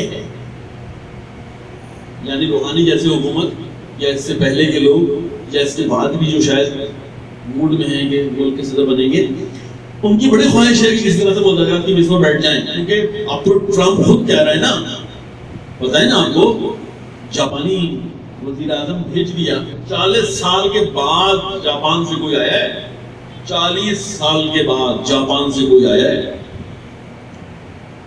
اور اب اس امید میں تھا کہ شاید اس کا ہی لحاظ کرتے ہوئے اتنا بڑا ٹائم گزرا، جاپان سے کوئی آیا نہیں، پہلی مرتبہ جاپان کا وزیر اعظم ایران آ رہا ہے، تو شاید رہبر معظم کہیں گے چلو تم کہہ رہے ہو تو تمہاری وجہ سے ٹرمپ کی بات مان لے، اور انہوں نے کہا کہ آپ آئے سر آنکھوں آپ پیغام لے کر آئے، وہ بھی ٹھیک ہے، لیکن بات یہ کہ اس تک پہنچائیں، لیکن میں اس کو قابل ہی نہیں سمجھتا۔ یہ پاکستان کو چھوڑے سر، دنیا کی طاقتوں کے لیے، بڑی بڑی طاقتوں کے لیے سوچنا مشکل ہے۔ وہ کوریا جو اتنا اچھل رہا تھا، معلوم ہے نا، ابھی رشیا ہے لیکن اس میں جرأت یہ نہیں ہے کہ وہ کہے نہیں ملنا، ہر جگہ پہنچ رہا ہے، ٹرمپ مسلسل بلا رہا ہے پوٹن کو، آپ کو معلوم ہے پوٹن مسلسل جا رہا ہے، دنیا کی واحد شخصیت ہے جس نے کہا نہیں بیٹھے، تمہاری باتیں سننی نہیں ہے، تم سے مذاکرات کرنے نہیں ہے۔ وہ آپ کا بیسس کیا ہے، بنیاد کیا ہے؟ بھائی بنیاد یہ ہے کہ الحمدللہ ہم 9 سال 10 سال امتحان دے چکے ہیں، ہم نے ایک جنگ لڑی ہے بھائی، 81 میں شروع ہوئی، 88 میں ختم ہوئی، 8 سال جنگ کہلاتی ہے دفاع مقدس، ہم لڑ چکے۔ کس وقت لڑا ہم نے جنگ کو اس وقت لڑا کہ جب ہمارے پاس کوئی ہتھیار نہیں تھا، ہتھیار چھوڑے اپنے ملک کو محفوظ کرنے کے لیے خاردار تار بھی نہیں تھا۔ یہ وہ بات ہے جو میں نے پوچھی ہے، تو کہی ہے، میں جملے دوہرا رہا ہوں کہ ہمیں کہا گیا کہ خاردار تار جب ہم رشیا پہنچے لینے کے لیے، جنگ کا پہلا سال ہے، جنگ کا پہلا سال ہے، اور ہم پہنچے اور کہا کہ خاردار تار چاہیے کچھ جگہوں کو جو ہم چھڑا لیتے ہیں ان کی حفاظت کے لیے، یا اپنی جو اسلحے رکھے ہوئے جو اپنی چھاؤنیاں کہلاتی ہیں ان کو محفوظ کرنے کے لیے خاردار تار چاہیے۔ تو ہم رشیا پہنچے اور رشیا سے ہم نے مطالبہ کیا، جبکہ روس اور امریکہ کی جنگ تھی بھائی، آپ کو معلوم ہے یہ بات میں 81 کی کر رہا ہوں، 81 82 میں دونوں ایک دوسرے کے دشمن ہے نا، ایک جگہ سوشلزم ہے، ایک جگہ کیپٹلزم ہے، دونوں ایک دوسرے کے دشمن ہیں۔ تو امام خمینی فرماتے کہ ہم پہنچے کہ ہمیں جو ہے نا وہ خاردار تار چاہیے، کہا نہیں یہاں پہ پابندیاں لگی ہوئی ہیں، آپ کو نہیں دیں گے، صاف منع کر دیا۔ خاردار تار لینے گئے تھے، اسلحہ چھوڑیں، خاردار تار لینے گئے تھے۔ خاردار تار سمجھتے ہیں نا، خاردار تار تو سمجھتے ہیں نا بھائی جی، تو وہ ہمیں نہیں دی، ہمیں نہیں دی۔ میں بات ہے کہ ایک اور اہم بات کر دوں آپ سے، ہماری پوچھ آپ سمجھیں کہ کیا چیز تھی وہ۔ چند مہینوں کے بعد آ گیا ایک وفد رشیا سے، روس سے، ایک چند مہینوں کے بعد، سال نہیں ہوا، چند مہینوں کے بعد وفد آ گیا، اور انہوں نے آگے امام خمینی سے کہا کہ وہ مطالبہ بھی پورا کریں گے آپ کا خاردار تار والا، اور ہم نے پلان کیا ہے کہ کافی ٹیکنالوجی بھی آپ کو دیں گے، اسلحہ بھی دیں گے، فلاں بھی دیں گے، فلاں بھی۔ امام نے کہا مسئلہ کیا ہے، کیا چاہتے ہو، چاہتے کیا ہو، بڑی باتیں کر رہے ہو، چاہتے کیا ہو؟ کہا کہ بس آپ ہمارا ساتھ دیں افغانستان کی جنگ میں، یعنی ہمیں صرف کوریڈور دیں، ہمیں صرف راستہ دے دیں۔ اس زمانے میں افغانستان جنگ شروع ہو چکی تھی، امریکہ نے پاکستان کو پمپ کر کے جوہر صاحب کے ذریعے سے پورے جہاد میدان کھڑا کر دیا تھا۔ کہا کہ آپ ہمیں صرف راستہ دیں کہ ہم افغانستان میں ایران کے راستے داخل ہو جائیں، تو ہم آپ کو جو چاہیے وہ دیں۔ امام نے کہا تو افغانستان کا راستہ مانگ رہے ہو، ایک افغانی کا ایک بال کے عوض میں تم سے کوئی چیز نہیں پوچھا۔ میں نہیں تم راستہ مانگ رہے ہو ویسا جانے کے لیے کہا کہ ایک افغانی کی ایک بال کے عوض بھی میں تم سے کچھ نہیں لوں گا، ایک بال بھی میں تم سے کیا کہہ رہا ہوں. وہ چکرا گیا. یہ کون ہے بھائی؟ یہ کون سی یہ آپ کی شخصیات ہیں، یہ آپ کی قیادتیں. ان کے بعد معلوم ہے کہ اس وقت ہم کسی ایک ملک سے نہیں لڑ رہے تھے، یہ سب پیچھے تھے. پتہ نا 36 ممالک تو پیچھے تھے جو صدام کا ساتھ دے رہے تھے، اور بقیہ اسلحہ دینے والوں میں ساری دنیا شامل تھی. فوجی اب تو پکڑے ہیں. ایران کے پاس صدام کا فوجی موجود تھا، سعودی عربیہ کا فوجی موجود تھا، مصر کا فوجی موجود تھا، اردن کا فوجی موجود تھا. یہ وہ تھا جو ہم نے یعنی جو ایران نے پکڑے تھے، جو محاذ جنگ پہ عراق کی طرف سے لڑنے آئے ہوئے ہیں، یہ سارے ہمارے پاس. بعد میں سنجانی صاحب کی گورنمنٹ کے اندر یہ خفیہ مذاکرات کے ذریعے سارے چھوڑے گئے، ورنہ سارے فوجی بھی یعنی خالی اسلحہ ہی نہیں دے رہے، سپورٹ نہیں دے رہے، سیٹلائٹ سپورٹ نہیں دے رہے، باقاعدہ فوجی کیوں سب سے ضرورت نہیں ہے بار، کیونکہ ہم ایک بہت سخت جنگ لڑ چکے ہیں. اور ادھر امریکہ کو دیکھیں پوری طرح سے اسلحہ دے رہا ہے سعودی عربیہ کو، کسی طرح سے یمنیوں کو دبا دو. یمن ہی نہیں کنٹرول ہو رہے، وہ کہ نہ جن کے پاس اسلحہ ہے نہ جن کے پاس غذا ہے، ایسا نہیں ہے، اسلحہ نہیں ہے، دوائیاں نہیں ہیں، کوئی راستہ نہیں ہے بیچاروں کے پاس. وہ واقعاً پتے کھا رہے ہیں، واقعاً وہ پتے کھا رہے ہیں. ان کے بچے جو ہیں نا، وہ آپ کو معلوم ہے کہ 10 ملین بچے اس وقت خطرے میں، 1 ملین بچے اس وقت بہت خطرے میں، 1 ملین. اور وہ خطرے والی کیا بات ہے؟ یعنی وہ روزانہ کی بنیاد پر شہید ہو رہے ہیں، صرف دوا نہ ہونے کی بنیاد پہ، بلکہ وہ اس سے آگے گزر گئے کہ دوا نہیں، غذا نہ ہونے کی بنیاد پہ. یعنی اب ہے ہی نہیں، کیا ہے؟ ماں کے دودھ خشک ہو چکے، کیا دینا ہوگا. تو اس یمن کو تو کنٹرول کر نہیں پا رہے، دنیا کا اسلحہ تم استعمال کر رہے ہو. تم بات کرتے ہو ایران کی طرف، ایران سے لڑو گے. داعش نے بنا کے بھیجی ہے، عراق تمہارے ہاتھ سے نکل گیا. داعش نے تو بنا کے بھیجے، شام تمہارے ہاتھ سے نکل گیا. اب تم کہتے ہو تم ایران سے لڑو گے. سوال ہی پیدا نہیں. ایران اس جنگ کو اپنے ملک میں نہیں لڑے گا، یہ بات انہیں معلوم ہے. ایران نے یہ کہا ہے کہ تمہیں غلطی کر بیٹھ ہو. 92 ممالک، 92 دنیا کے 92 ایسے ملک ہیں جہاں امریکن فوج موجود ہے. پتہ ہی بات ہے، بدماش ہے دنیا کی 92 ممالک کہ جہاں ان کی فوج موجود ہے. رہبر کہتے ہیں، یہ خود سپاہی پاسداران کہتی ہے کہ ہم نے اس جنگ کو اپنے ملک میں نہیں لڑنا. اسٹارٹ تم کرو گے لیکن یہ ختم کب ہوگی؟ جب ہم چاہیں گے. ٹھیک ہے، ایک بات. دوسری بات یہ کہ تم ہو سکتا ہے کہ زمین کا انتخاب کرو لڑنے کے لیے، لیکن ہم کہاں لڑیں گے تو ہم چاہیں گے. اور ان کے بعد معلوم ہے کہ وہ انتہائی کمزور ہے، کوئی امکان نہیں جنگ کا. اب آ جائے مذاکرات بھی نہیں کریں گے، مذاکرات بھی نہیں کریں گے کیونکہ ہم نے تم سے مذاکرات کر لیے. آپ کو معلوم ہے بھائی کہ یہ امریکہ کی مذاکرات نہیں تھے. یہ جو آپ کہتے ہیں نیوکلیئر کے اوپر جو بھی ڈیل ہوئی ہے، یہ امریکہ سے نہیں تھا. یہ پہلے شروع ہوا ہے یونائٹڈ نیشنز، وہاں سے ایسا آیا نہیں. سلامتی کونسل یعنی 11 سال پہلے سے اس انتخاب، جب سے یہ آج 2 سال 3 سال 2 سال مکمل ہو رہے ہیں، اس سے پہلے سے آپ دیکھیں 11 سال پہلے سے مذاکرات شروع ہوئے یعنی یونائٹڈ نیشن سے. پھر آئے سلامتی کونسل، سیکورٹی کونسل سے.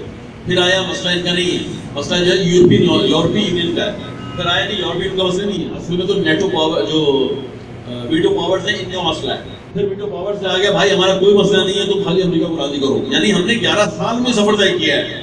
ہم نے مذاکرات یونائٹڈ نیشن شروع کیے تھے، پھر سلامتی کونسل آپ کہتے ہیں سیکورٹی کونسل سے، پھر آہستہ سے یورپی یونین سے، پھر آہستہ آپ آ گئے نیٹو ویٹو پاور سے. پھر آپ آخر میں آ گئے بھائی ہم سب تو راضی ہیں، امریکہ کو راضی کرو. اس بنیاد پر پھر امریکہ کے سامنے بیٹھا تھا نا یہ جا کے ظریف. لیکن شروع یہاں سے نہیں ہوئے تھے. تو انہوں نے کہا بھائی 11 سالہ تجربہ ہے ہمارے پاس مذاکرات کا. بھائی یہ میں منع کرتا رہا، رہبر محترم نے بڑا واضح کہہ دیا، اس لیے ہم کھل کے بول رہے ہیں. رہبر نے کہا ہے کہ ہم نے منع کیا تھا کہ یہ مذاکرات نہیں کرو. ہم نے کہا تھا ان سے مذاکرات کریں تو کچھ حاصل نہیں کر سکتے. لیکن پھر ہم نے کہا کہ جب تم بزد ہو تو ٹھیک ہے، ہماری عوام کے تجربے میں اضافہ ہوگا. یہ لفظ کہا تھا ہم نے، کرو. پھر بھی ہم نے ریڈ لائنز بتائی تھی کہ ان کو کراس مت کرنا، ان کو کراس مت کرنا، کراس مت کرنا. تو ہم نے سب کو کراس کیا. اتنا گھٹیا معاہدہ ہوا ایران کے اعتبار سے کہ پورا نیوکلیئر پلانٹ لپیٹ کیا تھا نا. آپ کو پتا ہے کہ اس کے اندر سیمنٹ ڈال دی گئی تھی، اس کو بند کر دیا گیا تھا. اور پھر ابھی 2 مہینے پہلے کہا کیونکہ تم نے اپنے کہے پر کسی ایک وعدے پر بھی عمل نہیں کیا. اور ہم نے ساری باتیں مان لی، ایران نے ساری باتیں مان لی، پہلے ہی مان لی، سب پر عمل کیا. اور تم نے کسی ایک بات پر عمل نہیں کیا. 2 مہینے کا ٹائم دیا تھا جو 5 مہینے ہو گیا. کو پتا ہے آج کا دن، آج اتوار کا دن، آج وہ 2 مہینے والی بات ختم ہو گئی کہ ہم 2 مہینے تمہیں دے رہے ہیں. اگر تم نے 2 مہینوں پر 2 مہینے کے اندر اپنی باتوں پر عمل کیا جو معاہدے میں تم نے لکھی ہے، اگر تم نے عمل کیا ٹھیک ہے، نہیں کیا تو ہم سارے معاہدے کے خلاف جو بھی طے ہوا تھا سب ختم، ہم دوبارہ میں پلٹ جائیں گے. آج الحمدللہ وہ پہلا دن تھا کہ ہم واپس پلٹ گئے، دوبارہ سے کام شروع ہو گیا، وہی نیوکلیر والا شروع ہو گیا. اور آپ نے دیکھ لیا طرح موسم نے فرمایا تھا وہی ہوا، نہ جنگ ہوئی اور نہ ہی مذاکرات. دوسرا سوال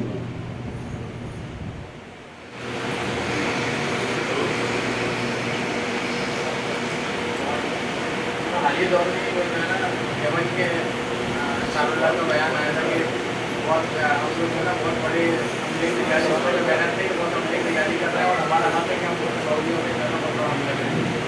تو ایسے میں تو آپ کیا دیکھتے ہیں کہ یمن جو ہے نا کیا کر سکتا ہے شاہ اللہ جو ہے نا تو اپنے علاقے میں واپس لے سکتا ہے یا سعودیہ کو جو ہے نا اشارہ بنا سکتا ہے. آپ یمن کے موضوع کو پہلے سمجھنا بہت ضروری ہے.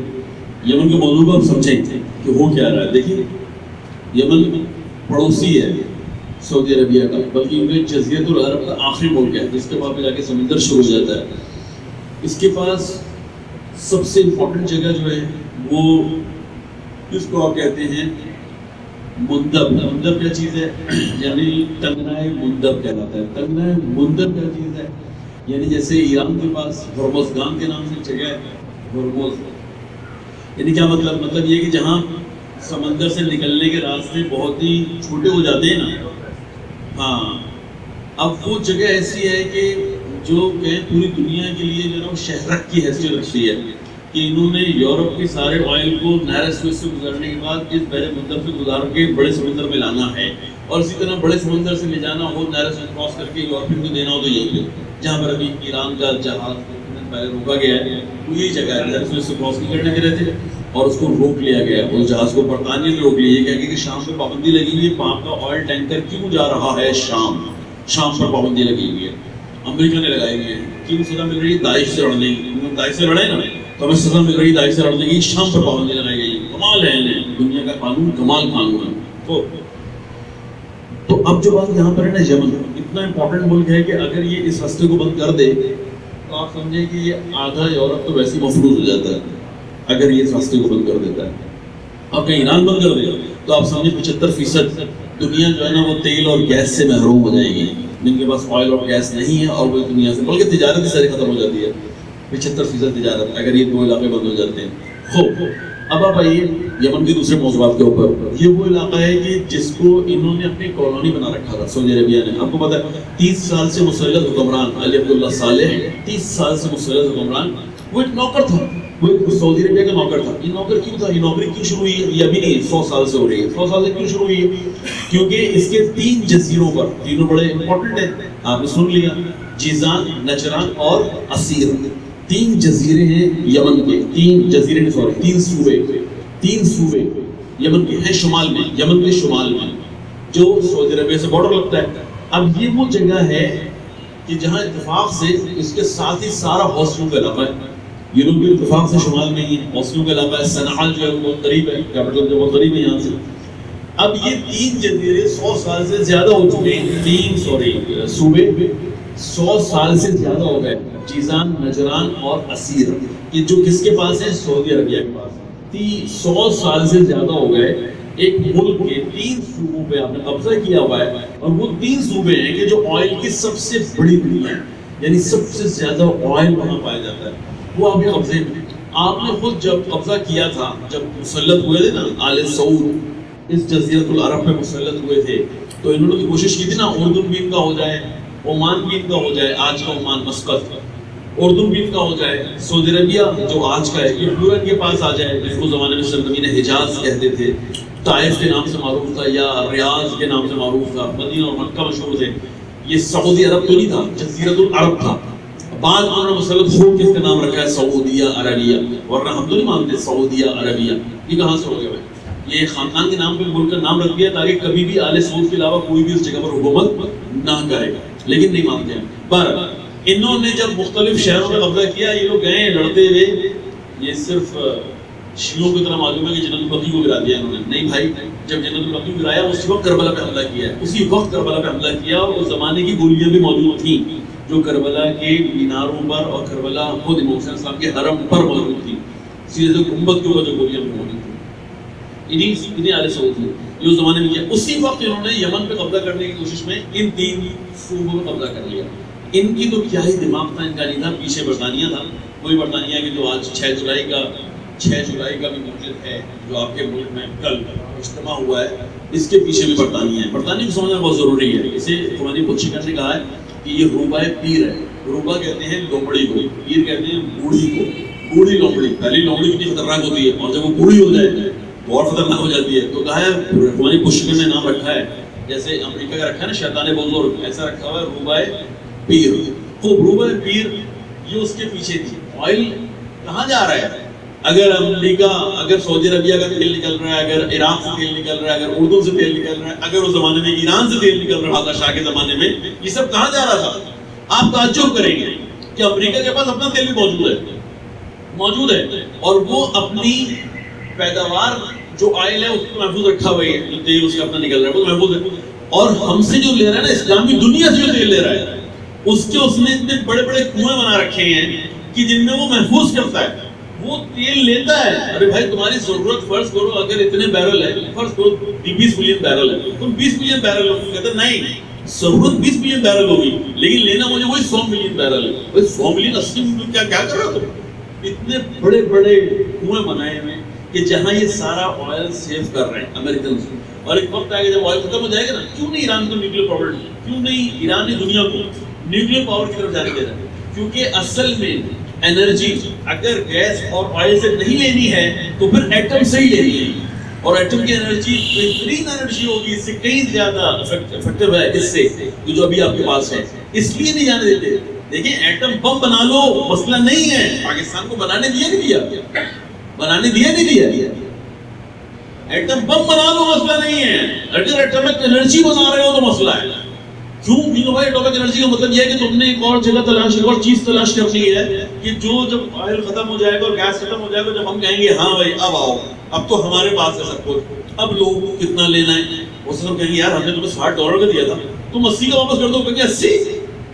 آپ یقین کیجئے رہبر موسم کا جملہ ہے کہ اس زمانے میں اگر آپ $8,000 میں بھی لینے میں کامیاب ہو گئے تو بتائیے گا، رہبر موسم کا جملہ ہے $8,000 میں بھی اگر آپ ایک بیرل لینے میں کامیاب ہو گئے، یہ آپ کو رلا دیں گے۔ بھائی جان یہ امریکہ ہے، اپنے علاقے کی اضافی گندم پتہ ہے وہ کیا کرتا ہے؟ سمندر میں بہا دیتا ہے۔ ارے بھائی تمہارے پاس اضافی گندم ہوئی ہے، افریقہ کے اندر گندم نہیں ہے، دے دو۔ نہیں، نظام خراب ہو جائے گا، تبادل بگڑ جائے گا، قیمتیں دے رکھی ہم نے، قیمتیں اوپر نیچے ہو جائیں گی۔ اپنے ملک کی اضافی گندم کو سمندر میں بہا دیتا ہے، یہ وہ ہے امریکہ۔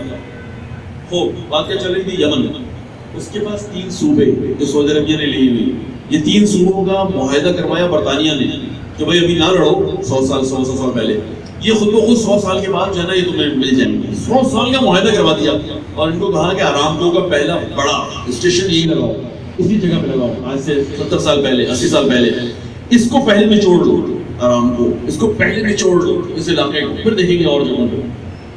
اب ہوا یہ ہے کہ یہاں دنیا میں انقلاب آنا شروع ہو گئے عربوں کے خلاف، پتہ آپ کو سارے عرب حکمران گرنا شروع ہو گئے، مصر کا گر گیا، تیونس کا گر گیا، لیبیا کا گر گیا، اور آہستہ آہستہ الجزیرہ کا قریب تھا گر جائے، بچا لیا انہوں نے اپنے آپ کو۔ پھر باری آ گئی یمن کی، گرا دیا گیا، اور اب باری تھی سعودی عربیہ کی۔ یقینی طور پہ سعودی عربیہ کی باری تھی، اب شک مت کیجیے گا، شک کیجیے گا، سعودی عربیہ کی باری تھی۔ انہوں نے کہا مر گئے، کیا کریں؟ کہا کہ صدام وجود میں لاؤ۔ یہ جو موجودہ محمد بن سلمان ہے نا، یہ نیا ورژن ہے صدام کا، اس کو آپ ذہن میں رکھیے گا، یہ نیا ورژن ہے صدام کا جس کو وہ پرورش بڑا کر رہے ہیں، فلاں کر رہے ہیں۔ انہوں نے اس کے لیے قانون تبدیل کر دیا، پتہ ہے آپ کو سعودی عربیہ قانون تبدیل کر دیا اس کو ولی عہد بنانے کے لیے، یعنی اس کو بادشاہ بنانے کے لیے قانون تبدیل کر دیا۔ اس کے ذریعے سے کہا گیا ہے کہ اگر یہ شعور آ گیا، عرب دنیا میں پہلے انقلاب آئے میں، یمن کی گورنمنٹ گر گئی ہے، اگر انہوں نے اپنے علاقے مانگ لیے مصیبت ہو جائے گی، جنگ مسلط کر دو، یہ ایک وجہ ہے۔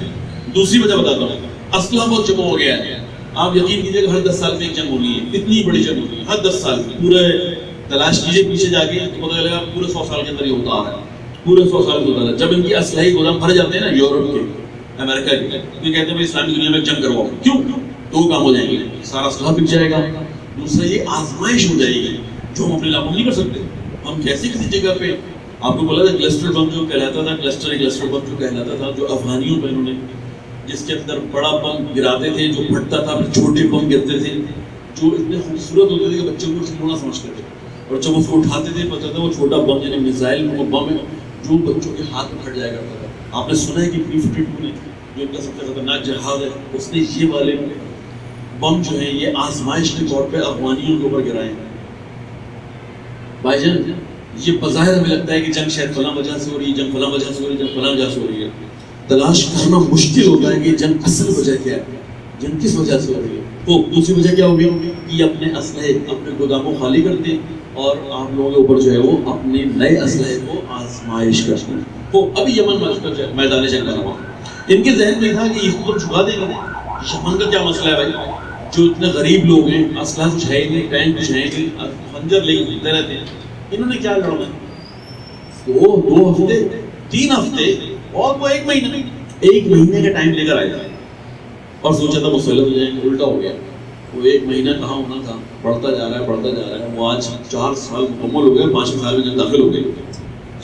ادھر جن کے پاس کھانے کو نہیں ہے، ادھر جن کے پاس واقعی دوائیں نہیں ہیں، جن کے پاس واقعی پہننے کو بھی نہیں ہے، کوئی شک نہیں، ان کے پاس جوتے نہیں ہیں. مجاہدین کے پاس آپ دیکھیں 53 54 52 چل رہا ہوگا.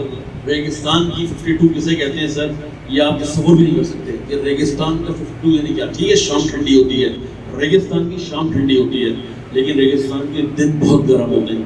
51 52 کے اندر بغیر پاؤں میں جوتوں کے جب یہ لوگ ننگے پیر آگے بڑھ رہے ہوتے ہیں نا اسلحہ لاد کے، تو آپ سمجھ جائیں گے صحیح تھا. روایات میں صحیح آیا تھا کہ امام زمانہ کی جو اصل فوج ہے نا، جو اصل فوج ہے وہ یمانی کی فوج ہے، اصل فوج یمنی کی فوج ہے. یہ ٹھیک ہے کہ انہوں نے آپ کے لیے ایک بڑی نشانی کو پورا کر دیا ہے، لیکن ایک طرح سے آپ کے لیے مشکلات بھی کھڑی کر دی ہیں کہ اگر امام کو فوجی چاہیے نا بھائی تو اس مزاج کی فوجی چاہیے. ہم سب نعرے تو لگاتے ہیں امام زمانہ اور ہم سے بھائی، بہت مشکل ہے. تھوڑا سا بھوک برداشت کرنا مشکل ہے، تھوڑا سا تکلیف برداشت کرنا مشکل ہے، تھوڑا سا پیاس برداشت کرنا مشکل ہے، تھوڑا سا درد، ابھی جیل جانا پڑ جائے اور زندان ہو جائے اور فلاں ہو جائے، اوہ یہ تو عذاب ہو گیا، جیل چلے گئے. ابا بھی راضی نہیں ہے، اماں بھی راضی نہیں ہے، بھائی بھی راضی نہیں ہے، خاندان والے گالیاں دے رہے ہیں، کہاں بچے کو تم نے کس جگہ بھیجا، بچہ جیل چلا گیا. اللہ اکبر، جیل تو بہت بڑی چیز ہو گئی نا بھائی. ہم کہہ رہے ہیں بھوک پیاس برداشت نہیں ہے، جیل تو بہت خطرناک چیز ہے، بچہ جیل چلا گیا. تو ہم لوگ کہ جو چھوٹی چھوٹی چیزوں پر چیخ ہوتے ہیں ہمارے لیے بہت سخت ہو گیا. تو یہ امام نے جس طرح کے سپاہی یمنی اشارہ کیا تھا، خراسانی اشارہ کیا تھا نا، آپ کو دیکھ لیں وہ یہ جو 51 52 میں ریگستانوں میں ننگے پیر گھوم رہے ہوتے دوپہر کے وقت، بہت مشکل کام، بہت مشکل کام. بر اب ان یمنیوں نے ڈرون بنا لیا. عجیب بات یہ ہے، ان یمنیوں نے ڈرونز بنا لیے. ویسے ان کو پہلے بھی حیرت تھی جب فلسطینیوں نے میزائل بنا لیے. بھائی فلسطینی نے میزائل کیسے بنا لیا؟ انہوں نے بڑی کوشش کی کہ ثابت کریں کہ نہیں یہ میزائل جو پھینکا ہے نا تل ابیب کے اوپر آخری 11 روزہ جنگ میں، وہ اصل میں تل ابیب کے اوپر پھینکا گیا، وہ کہیں سے آیا ہے، ایران نے دیا ہے. اچھا اسرائیل چاروں طرف سے فلسطین کو گھیرا ہوا ہے، یہ میزائل کیسے آ گیا؟ بھائی میزائل میں نے پہلے بھی کہا کہ قلم تو ہے نہیں کہ میں جیب میں رکھ کے لے آیا، جیب میں رکھ کے لے آیا، قلم تو ہے نہیں. میزائل کی بات ہو رہی ہے، میزائل کی بات ہو رہی ہے. اور یہ میزائل آیا، بنایا، فلسطینیوں نے میزائل بنایا اور اس کو پھینک دیا. تل ابیب کے پاس جا کے گر گیا وہ. انہوں نے اگلے گھنٹے ہی کہا جنگ بند کرواؤ. دنیا کو کہا، طاقتوں کو انوالو کیا، بھائی جنگ بند کرواؤ. یہ کہاں پہنچ گئے؟ فلسطینی میزائل بنا رہے ہیں، بالکل اسی طرح سے یمنی ڈرونز بنا رہا ہے. بنا ہی نہیں رہا ہے، اتنے ایکوریٹ ہے کہ جہاں جا رہا ہے وہی گرا رہا ہے. بھائی یہ بہت مشکل کام ہوتا ہے. 2 باتیں. تیسرا اتنی زیادہ ترقی یافتہ ہے کہ وہ ان کو اپنے ریڈارز پر نظر بھی نہیں آ رہے ہیں. یہ کیسے ہوتا ہے؟ تو وہ نظر بھی نہیں آ رہے ہیں اور وہ گر رہے ہیں. ایسی جگہ جا کے گرے، آپ کو پتا ہے جو آخری جس پہ عجیب تہلکہ مچ گیا دنیا کے اندر کہ یہ کیسے ہو گیا، وہ 2 جگہ تھی کہ ارامکو کا یہ ادارہ، ارامکو کی ایسی پائپ لائن کہ جو ان کے شمال جنوب سے اور یا کہیں جنوب سے مشرق میں یا اسی طرح سے، یعنی دو سمندروں کے درمیان ایک لائن بچھائی ہوئی ہے، وہ اس کو بھیجتے ہیں آئل ارامکو، اور پھر وہ دو طرف جاتا ہے اور پھر دو طرف سے جہاز بھرتے ہیں، ٹینکرز بھرتے ہیں دونوں سمندروں میں۔ انہوں نے اس جگہ پہ ڈرونز گرائے کہ جس جگہ پہ وہ علیحدہ ہوتے ہیں، دو بڑے بڑے پائپ علیحدہ ہوتے ہیں اور پھر آئل لے کے جاتے ہیں، انہوں نے اس جگہ پہ گرایا۔ حیران ہو گئے، چکرا گئے، ہفتہ دو ہفتہ تو اس بات پہ لگا دیا کہ آیا تقریب داری ہوئی ہے، آیا کسی نے بم لگایا ہے، آیا ڈرون آیا ہے، ڈرون کہاں سے آیا ہے، کس نے بھیج دیا ہے؟ نہ امریکہ دیکھ سکا، نہ برطانیہ دیکھ سکا، نہ اسرائیل دیکھ سکا، سب نے وہاں پر اپنی ریڈارز لگائے ہوئے، پر یمنی اس وقت یہاں پہنچ گئے۔ اور اب جو بات ہو رہی ہے نا بڑی جنگ کی، وہ یہ بڑی جنگ کی وہ یہ، وہ کہتے ہیں کہ اب ہم یعنی جب ہم یہ ہو گیا، ابھی چند دنوں سے آپ کو پتا ہے کہ ایک ایئرپورٹ ہے جو انہوں نے جس پر پھینکنا شروع کیے ہیں، اسی طرح کے ڈرون پھینک رہے ہیں، میزائلیں پھینک رہے ہیں۔ اب دنیا اور یہاں کے بڑے بڑے لکھاری، جس میں بہت ہی غلط لکھاری جس کو پاکستان کے اندر ہے، جس کو آپ جانتے ہیں مقبول، ان کو بہت افسوس ہوا ہے، بہت افسوس ہے، کیوں؟ یعنی یہ اتنے بغیرت لوگ ہیں، خبیث لوگ ہیں، ان کو نہ بچے بنتے میں نظر آتے ہیں، نہ بھوک سے، نہ دواؤں سے، ان کو نہ عورتیں نظر آتی ہیں، نہ ہاسپٹلس ٹوٹتے نظر آتے ہیں، نہ روڈ ٹوٹے ہوئے نظر آتے ہیں۔ یعنی کیا نظر آتا ہے ان کو؟ سعودی عربیہ کا ایک ہوائی اڈا نظر آتا ہے، یہ ایئرپورٹ ہے کہ جہاں پر کیوں جانا ہوگا۔ خدا کا شکر ہے اس جنگ کو بھی شروع انہوں نے کیا تھا، لیکن یہ اس جنگ کو روک نہیں سکیں گے۔ اس جنگ انشاءاللہ اسی وقت رکے گی جب ہم پہنچ جائیں گے۔ دونوں پڑھیں والے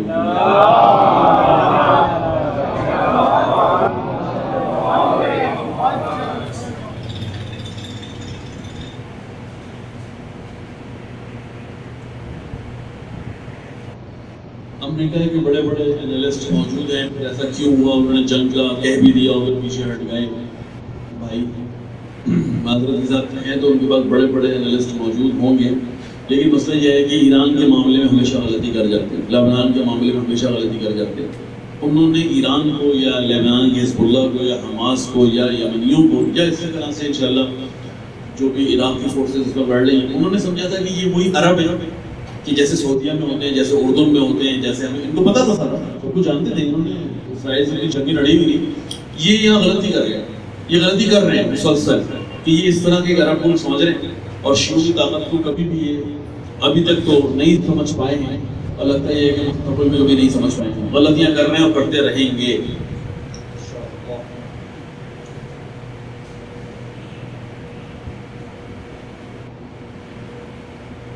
سوال اچھا ہے۔ اسرائیل میں صہیونی کی حاکمیت خصوصاً انتہا پسند نتنیاہو جیسی مضبوط شخصیت آخر کیوں پارلیمنٹ بنانے میں ناکام رہی؟ یہ آپ کا اپنا مفروضہ ہے جس میں آپ نے کہا کہ نتنیاہو جیسی مضبوط شخصیت نہیں، بالکل ایسی کوئی بات نہیں۔ نتنیاہو اس وقت کا کمزور ترین وزیر اعظم ہے، اس وقت کا کمزور، ہاں بالکل ٹھیک ہے۔ 20 سال پہلے پہلی مرتبہ جب نتنیاہو وزیر اعظم بنا تھا، 20 سال پہلے جب نتنیاہو اسرائیل کا وزیر اعظم بنا تھا، واقعی ایک بہت مضبوط طاقت تھی، لیکن اس وقت بھی آپ کو یقین نہیں آئے گا کہ سید حسن نصر اللہ دو تھے نا مقابلے میں، ایک کھڑا ہوا تھا 20-22 سال پہلے، نتنیاہو تھا وزیر اعظم کی پوسٹ کے لیے، اور دوسرا تھا جس کو پیچھے سے گولی مار دی گئی، اسرائیلی وزیر اعظم صدر تھا، پیچھے سے گولی مار دی گئی، اسحاق رابین نہیں، اسحاق رابین نہیں تھا، بارہ، تو ایک طرف اسحاق رابین تھا اور ایک طرف نتنیاہو تھا۔ اسحاق رابین معروف تھا کہ وہ مذاکرات کرتا ہے، صلح کرتا ہے، وہ جو ہے نا ٹیبل کی میز پر لے آتا ہے، مذاکرات کی میز پر لے آتا ہے، یہ اسحاق رابین معروف تھا، اور ادھر تھا نتنیاہو دوسرا۔ تو سب دنیا دعا کر رہی تھی، حتیٰ کہ حزب اللہ کے اندر بھی دعا کر رہے تھے کہ یا اللہ نتنیاہو نہ بنے، کیونکہ یہ معروف ہے، یہ اس کا جو ارل شارون ہے، ارل شارون جو تھا خبیث، یہ اس کا شاگرد ہے، اور یہ بڑا جنگجو ہے، اور یہ بڑا غصے والا ہے، یہ بڑا خطرناک ہے، جنگ شروع ہو جائے گی، مقابلے میں جنگ مسلط ہو جائے گی، یا اللہ نتنیاہو وزیر اعظم نہ بنے اور اسحاق رابین وزیر اعظم بن جائے۔ صرف حسن نصر اللہ تھے جو الٹی دعا کر رہے تھے، یا اللہ اسحاق رابین نہ بنے اور نتنیاہو بن جائے۔ لوگوں نے کہا کیا کر رہے ہیں آپ، نتنیاہو کے لیے دعائیں کر رہے ہیں وزیر اعظم بن جائے؟ انہوں نے کہا ہاں، کیوں؟ کہا کہ بھائی ہمیں ایسے لوگ پسند ہیں کہ جو آئیں اور ہمارے سامنے آ کے مقابلہ کریں، وہ جو سازشیں کرتے ہیں نا وہ ہمارے لیے بڑا مسئلہ ہے، سمجھ میں نہیں آتا کیا کر رہے ہیں۔ تو یہ تھا کسی زمانے کا مضبوط وزیر اعظم، لیکن آج کی کمزور ترین شخصیت دنیا کی نتنیاہو ہے، کہ جو اپنے ملک کے اندر اپنی گورنمنٹ نہیں بنا پا رہا. چند تنظیمیں جیتی ہوئی ہیں, سب کے پاس تھوڑی سیٹیں, سب کو راضی نہیں کر پا رہا. کوئی کہتا ہے وزارت دفاع مجھے دے دو, کوئی کہتا ہے وزارت خارجہ مجھے دے دو, کہتا نہیں تمہیں نہیں ملے گی, اس کو ملے گی. جب اس کو ملتی ہوگی ہم دفعہ شامل نہیں ہوں گے. تو یہ ابھی تک چند وزیر اعظم, چند بڑی پارٹیوں کے جیتنے کی وجہ سے مضبوط نہیں, کمزور ترین وزیر اعظم ہے کہ اپنی پارلیمنٹ بھی, اپنی کابینہ بھی نہیں بنا پا رہا, یعنی گورنمنٹ نہیں بنا پا رہا. اچھا دوسری طرف بھی دیکھیں, دوسری طرف جو بات آپ کو پتہ ہونی چاہیے, جو کہ میڈیا نے بالکل تقریباً ختم کیا, اس کو نہیں آنے دیا, اور شاید اسی کی وجہ سے ایک آدھ دن جو ہے انہوں نے واٹس ایپ کی ڈاؤن لوڈنگ کو بھی اپنے کنٹرول میں رکھا ہے. واٹس ایپ ہی نہیں, بعد میں پتہ چلا ہے کہ سوشل میڈیا پورا ہی, ٹویٹ کے ساتھ بھی یہ ہوا ہے, شاید ٹویٹر کے ساتھ بھی یہ ہوا ہے, اور ہر ایک کے ساتھ یہ ہوا ہے. وہ اسرائیلیوں کو کیا ہوا کام تھا. کیوں تھا؟ کیونکہ افریقیوں نے, افریقی تبار اسرائیلیوں نے, دوسرے لفظوں میں جو افریقہ سے 40 سال پہلے یہ لوگ قبیلے لے کر آئے تھے, یہ کہہ کے افریقہ, یعنی اس میں بھی کس ملک سے لائے تھے؟ ایتھوپیا سے جن افریقیوں کو لے کر آئے ہوئے تھے نا, یہ کہہ کے کہ بھائی تم تو اصل میں یہودی ہو, ٹھیک ہے کہ بہت پہلے ہم سے جدا ہوئے, آج کالے ہو گئے ہو, لیکن اصل میں تم یہودی ہو. اور یہ بغیرتوں نے 1990 کی بات ہے, 1990 کی بات ہے, کہ جب خون لیا جا رہا تھا, بڑی فوج یعنی بڑی جنگ کا خطرہ تھا حزب اللہ لبنان سے, تو یہ جمع کر رہے تھے کہ بھائی سب اپنا اپنا خون جمع کرائیں, خون کا بینک جو ہے, بلڈ بینک, اس کو مضبوط کرو, جنگ ہونے والی ہے تو ہو سکتا ہے کہ بڑے. تو جب بیچارے افریقی کہ جو ہیں یہودی ان کے بقول, اللہ ایتھوپیا سے 1990 میں جب انہوں نے اپنا خون دیا, تو ان کے خون کو انہوں نے نالیوں میں بہا دیا, اور وہ افریقیوں کو پتہ چل گیا. انہوں نے کہا کہ جو ہم نے خون دیا ہے وہ تو نالیوں میں بہا دیا تم نے. تو انہوں نے کہا کہ ہاں وہ یوں کر کے نہ خراب کر دیا.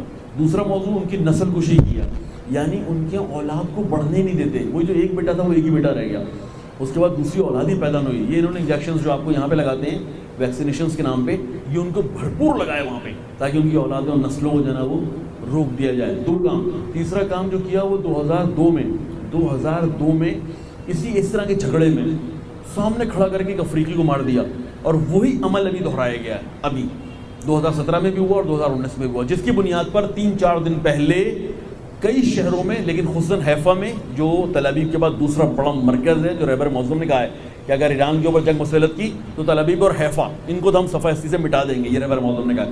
حیفا دوسرا بڑا ملک ہے, شہر ہے ان کا. اس میں فساد پھوٹ اٹھا تھا کہ افریقیوں نے بغاوت کر دی تھی. ان کو جہاں فوجی مل رہا تھا, جہاں پولیس والا مل رہا تھا, بلکہ کہیے کہ جہاں غیر بلیک ان کو یہودی مل رہا تھا, وہ اس کی پٹائی لگا رہے تھے. روڈوں پہ گاڑیاں چل رہی تھیں, بلڈنگز چل رہی تھیں. تو انہوں نے کہا کہ بھائی بالکل ہی بلیک آؤٹ کر دو, کسی کو پتہ نہ چلے کہ دنیا میں ہمارے ملک میں کیا ہوا ہے. تو وہ جس کو آپ مضبوط کہہ رہے ہیں, اب وہ مضبوط نہیں رہا, اب وہ کمزور ترین وزیر اعظم ہے الحمدللہ اسرائیل کا. درود پڑھیں محمد والے محمد.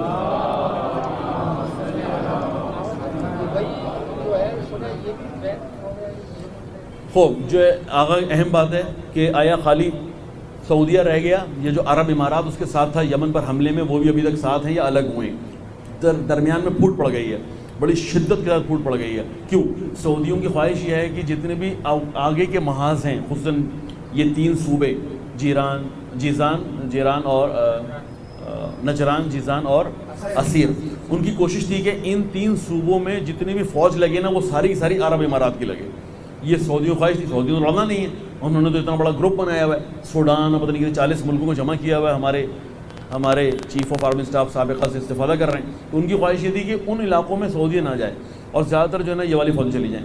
اور ان کے بڑے جنازے گئے بہت زیادہ, آپ کو اندازہ نہیں ہے جتنا سوگ عرب امارات میں, یعنی دبئی میں, یعنی مسقط میں, یا دبئی میں اور شارجہ میں یا ابوظہبی میں جتنا ان کا سوگ منایا گیا ہے نا.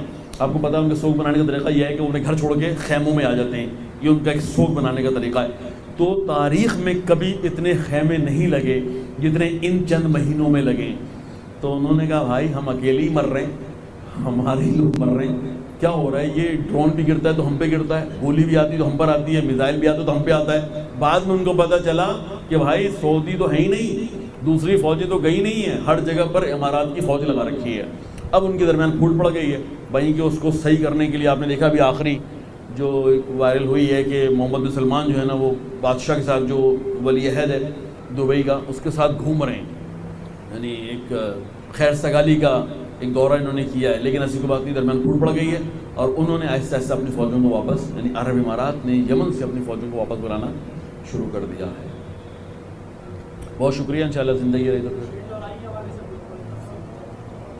بہت بڑا ایونٹ تھا، آپ کا ایونٹ تھا 6 جولائی، آپ کو پتہ ہے پہلی مرتبہ جب آپ کو کامیابی ملی ہے پارلیمنٹ کے باہر 1980، اس پارلیمنٹ کی کامیابی کے بعد جب دوبارہ سے شہید نے محسوس کیا کہ حقوق غصب ہو رہے ہیں، تو پہلا پروگرام 6 جولائی کے دن کوئٹہ میں رکھا گیا، اور اس پر 1995 جس کے اوپر حملہ ہو گیا، پولیس والوں نے آپ کے 22 لوگ شہید کر دیے، 22 ہزارہ شہید ہو گئے، جب اس کی یاد میں کہ ہمارے حقوق جو ضیاء الحق طے کیے تھے ہمیں ملنا چاہیے، تو آپ کی شہادت ہی ہوئی، یہ 6 جولائی تھا 1995۔ پھر شہید نے کہا کہ اب یہی نقطہ انقلاب ہوگا، اور پھر اگلا 6 جولائی ہلکا پروگرام ہوا، لیکن 1987 کا پروگرام 1985 میں شہید ہوئے، 1986 ہلکا گیا، 1987 میں شہید نے سب کو مینار پاکستان پہ جمع کر لیا، 1 سال کی کوششوں کے بعد سب کو جمع کر لیا، اور وہ تاریخی پروگرام ہو گیا۔ ہمارا راستہ یا منشور وہاں پر پیش کر دیا گیا، ہمارا سیاسی موقف کیا ہوگا، ہمارا یعنی خود ملک کے حالات، ملک کے داخلی حالات میں ہمارا رول کیا ہوگا، تشیع کیا عزاداری کا ہمارا یہاں کیا مقام ہے، یعنی وہ اگر پڑھیں بہت ضروری ہے شہید کی وہ تقریر کی جو 1987 میں 6 جولائی کے دن ہوئی۔ پھر اگلی دفعہ قرآن سنت کانفرنس کو پوری دنیا میں پھیلا دیا گیا، پورے پاکستان میں، کہ اب 6 جولائی لاہور میں نہیں بلکہ 6 جولائی ہر ایک کا اپنے شہروں میں۔ یہ تیسرا ہم نے اسٹیپ اٹھایا، شہید کی شہادت ہو گئی 88 میں، اس کے بعد ہم صرف 2 پروگرام کر سکے 6 جولائی کے عنوان سے، جو بڑے کمزور رہے۔ پھر ہم 6 جولائی کی تاریخ کو بھول گئے، پھر کبھی ہم نے 30 ستمبر منائی، پھر ہم نے کبھی 5 اگست منایا، پھر ہم نے کبھی فلاں منایا، 6 جولائی آپ کے ہاتھ سے نکل گئی بھائی کہ وہ تاریخ تشیع کی، پاکستان کی تاریخ تشیع کی امپورٹنٹ تاریخ ہے۔ ابھی جب آپ کے اس طرح کے شیعوں نے اس تاریخ کا تعین کیا نا، تو ہماری سمجھ میں بات آ گئی تھی کہ یہ کوئی نادان شیعہ نہیں ہے، یا پیچھے کم سے کم ان کے کوئی نادان شیعہ نہیں ہے۔ وہ بہت سوچ سمجھ کے وہ 4 5 6 پوائنٹ اٹھائے بیٹھا ہے کہ جو اس وقت آپ کی طاقت کا سرچشمہ ہے، آپ کی طاقت کا سرچشمہ ہے۔ پہلے وہی 6 جولائی ہو گیا، دوسرا موضوع ولایت فقیہ ہو گیا، تیسرا موضوع جو ہے وہ خود دنیا کے تمام معاملات میں تشیع کی مداخلت ہو گیا۔ تو بھائی کیا مطلب ہے، اگر جناب زینب کے حرم پر مشکلات آئی ہیں اور یہاں کی تشیع اپنے وظیفے، اپنے نظریات یا کہیے اپنی ذمہ داری کو سمجھتے ہوئے یہاں سے گئے ہیں، تو یہ کسی ملک کی خوشنودی کے لیے نہیں گئے، یہ اپنے عقیدے کی وجہ سے گئے۔ انہوں نے ان 3-4 پوائنٹ کو ہٹ کرنا ہے، یعنی طاقت آپ کی مرجعیت میں، طاقت آپ کی ولایت فقیہ میں، طاقت آپ کی وحدت میں، طاقت آپ کی 6 جولائی میں۔ انہوں نے ان 3-4 پوائنٹ کو جو ہے نا وہ اس وقت جو ہدف بنایا ہے، تو یقینی طور پہ ان کے پیچھے وہی MI6 ہے کہ جو مسلسل تشیع کو اور عالم اسلام کو دنیا میں کمزور کر رہی ہے، لیکن زیادہ ویلیو دینے کی ضرورت نہیں ہے۔ اگر آپ نے زیادہ ویلیو دی نا، زیادہ ان کی باتوں کو چھالا، پروپیگنڈا کیا، فلاں کیا، وہ جو لیڈر نہیں بھی وہ لیڈر بن جائے گا، ان کی کوئی ویلیو نہیں ہے۔ ان کے آپس میں اختلاف ہیں، آپ کو پتہ ہے اسی پروگرام کے اندر ایک صاحب آئے ذاکر، اور اپنی جوش ذاکری میں وہ سمجھے سارا مجمع وہی بیٹھا میرا ذاکری والا، اور انہوں نے شروع کیا علی اللہ سے، تو وہی بخاری، ابو ذر بخاری، اس نے فوراً جو میزبان جو کمپیئر تھا اس کو کہا ہٹاؤ اس کو، اور یہ اشارہ دیکھ لیا گیا، وہ پنکھا صحیح کرنے آیا ہوا تھا، کیمرہ بھی تھا، پنکھے کو دیکھ رہا تھا کہ وہ اس کو اشارہ کر رہا ہے ہٹاؤ اس کو، یہ کہاں سے آ گیا، یہ تو مروائے گا۔ بات یہ ہے کہ ہم تو پاکستانی حکومت کو یا ایجنسیز کو پیغام دے رہے ہیں کہ بھائی ہم بھی شیعہ ہیں، لیکن ہم پاکستانی شیعہ ہیں، وہ لوگ جو ہے نا وہ ایرانی شیعہ ہیں، تو ہم بھی پاکستانی شیعہ ہیں۔ اب اس میں اگر کسی نے کہا علی اللہ، تو یہ تو بڑی خطرناک بات ہے، یعنی جو آخری بات ہے وہ پہلے دن کہہ دی جائے گی تو پھنسیں گے نا، پٹیں گے ہم سارے، انہوں نے ہٹاؤ بھائی اس کو، تو باقاعدہ اسی پروگرام کے اندر جو ہے نا اختلافات شروع ہو گئے، اس کو ہٹا دیا گیا، اس کو ماننے والے اٹھ کے چلے گئے، اور پھر انہوں نے محدود کیا تھا کہ چند کیمروں کے علاوہ کوئی اور چیزوں میں نہ بنائے، وہ بھی ایک انہوں نے محدودیت اختیار کی تھی۔ بہرحال زیادہ ویلیو دینے کی ضرورت نہیں ہے، انشاءاللہ یہ مسئلہ جو ہے وہ، یعنی دوسرے لفظوں میں اب جو انہوں نے اپنے آپ کو اخباری شیعہ مسلسل جو کمپین چلا رہے ہیں اس میں آپ نے کہہ رہے ہیں اخباری شیعہ۔ اخباری شیعہ اصولی شیعہ کے ٹکر پر ہوتا ہے۔ اصولی شیعہ آپ کس کو کہتے ہیں کہ جو اجتہاد کا قائل ہوتا ہے۔ اجتہاد کا قائل سے کیا مراد ہے؟ جو یہ کہتا ہے کہ فی زمانہ قرآن اور اہل بیت علیہم السلام پر جو بہت زیادہ مطالعہ کرے گا، کم سے کم 40 سے 50 سال اب زندگی گزارے گا، وہ آپ کے زمانے کے حالات کو، یا دوسرے لفظوں میں آپ کے زمانے کے فتوے دے سکتا ہے، آپ کے زمانے کے، کہ بھئی آپ کو جو ضرورت ہے کیسے اہل بیت علیہم السلام قرآن سے استنباط کر کے، اجتہاد کر کے۔ یہ کہتے ہیں نہیں، اجتہاد کی ضرورت نہیں ہے، جو آیت جیسے کہہ رہی ہے ویسے ہی۔ اور آپ کو پتہ ہے تاریخ میں بھی اس کی کئی مثالیں ہیں کہ چھٹے امام نے اپنے اسماعیل کے جو بیٹا اسماعیل ان کا شہید ہو گیا تھا یا وفات پا گیا تھا، قبر میں جب اس کو ڈال رہے تھے تو امام نے ایک عبارت لکھی تھی اس کے کفن پہ، اسماعیل یشہدو، ان لا الہ الا اللہ وان محمد رسول اللہ. یہ اسماعیل گواہی دیتا ہے کہ اللہ وہی اللہ ہے اور ایک ہے اور محمد ہی اللہ کے رسول ہیں. یہ چھٹے امام نے لکھا تھا. یہ اخباری ان احمقوں کا گروپ ہے کہ جو آج آپ بھی مرتے ہیں نا, ان کا اپنا کوئی مرتا ہے تو کہتے ہیں وہی عبارت لکھنی ہے, اسماعیل یشہدو ان لا الہ الا اللہ وان محمد رسول اللہ. کہا کہ اللہ کے بندے, اسماعیل تو امام نے اپنے بیٹے کا نام لکھا تھا, اب تم جب لکھ رہے ہو تو کم سے کم اسماعیل اٹھاؤ کر. نہیں, یہ اجتہاد ہے, یہ اجتہاد ہے, ہم اس اجتہاد کے مخالف ہیں. جو چھٹے امام نے لکھنا ہم نے وہی لکھنا ہے. یہ اس طرح کا احمقوں کا گروہ ہے. تو اس کو زیادہ ہائی لائٹ آپ کریں گے تو مشہور ہو جائیں گے. اگر آپ چھوڑ دیں گے, جیسے کہ ہم نے غلطیاں کی ہیں ممبروں پہ, ہم نے جن لوگوں کو خامخواہ لعن کیا, آج ہماری وجہ سے وہ زندہ ہوئے ہیں. اگر آپ خاموشی سے اپنا کام کرتے رہتے تو کوئی بعید نہیں تھا کہ آپ پتہ نہیں کیا کچھ کر چکے تھے پاکستان کے اندر. تو ابھی بھی اگر آپ ان کو انشاءاللہ ویلیو نہ دیں تو یہ آپ کے لیے مشکلات کھڑی نہیں کریں گے. بہت شکریہ. انشاءاللہ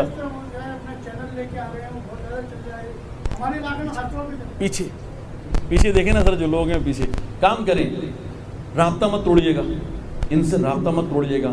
ان کو فوراً ناصبی اور تک کیا ہم لوگ استعمال کرتے ہیں, غالی اور نصیری اور فلانا, یہ مت. ان بیچاروں کو نہیں معلوم, نہ نصیری کا پتہ, نہ غالی کا پتہ, نہ اخباری کا پتہ, انہیں پتہ نہیں ہے. اپنی تعلیم اپنے علم میں اضافہ کریں اور کوشش کریں اس رابطے کو ختم مت کریں. ہاں دیکھیں, ایک ہے جو یعنی جو ہے جاسوس, جو آپ کہیں کہ وہ انجیکٹ ہوا ہے تشیع کے اندر, اس سے الگ ہے, اس سے ہمارا الگ ہے.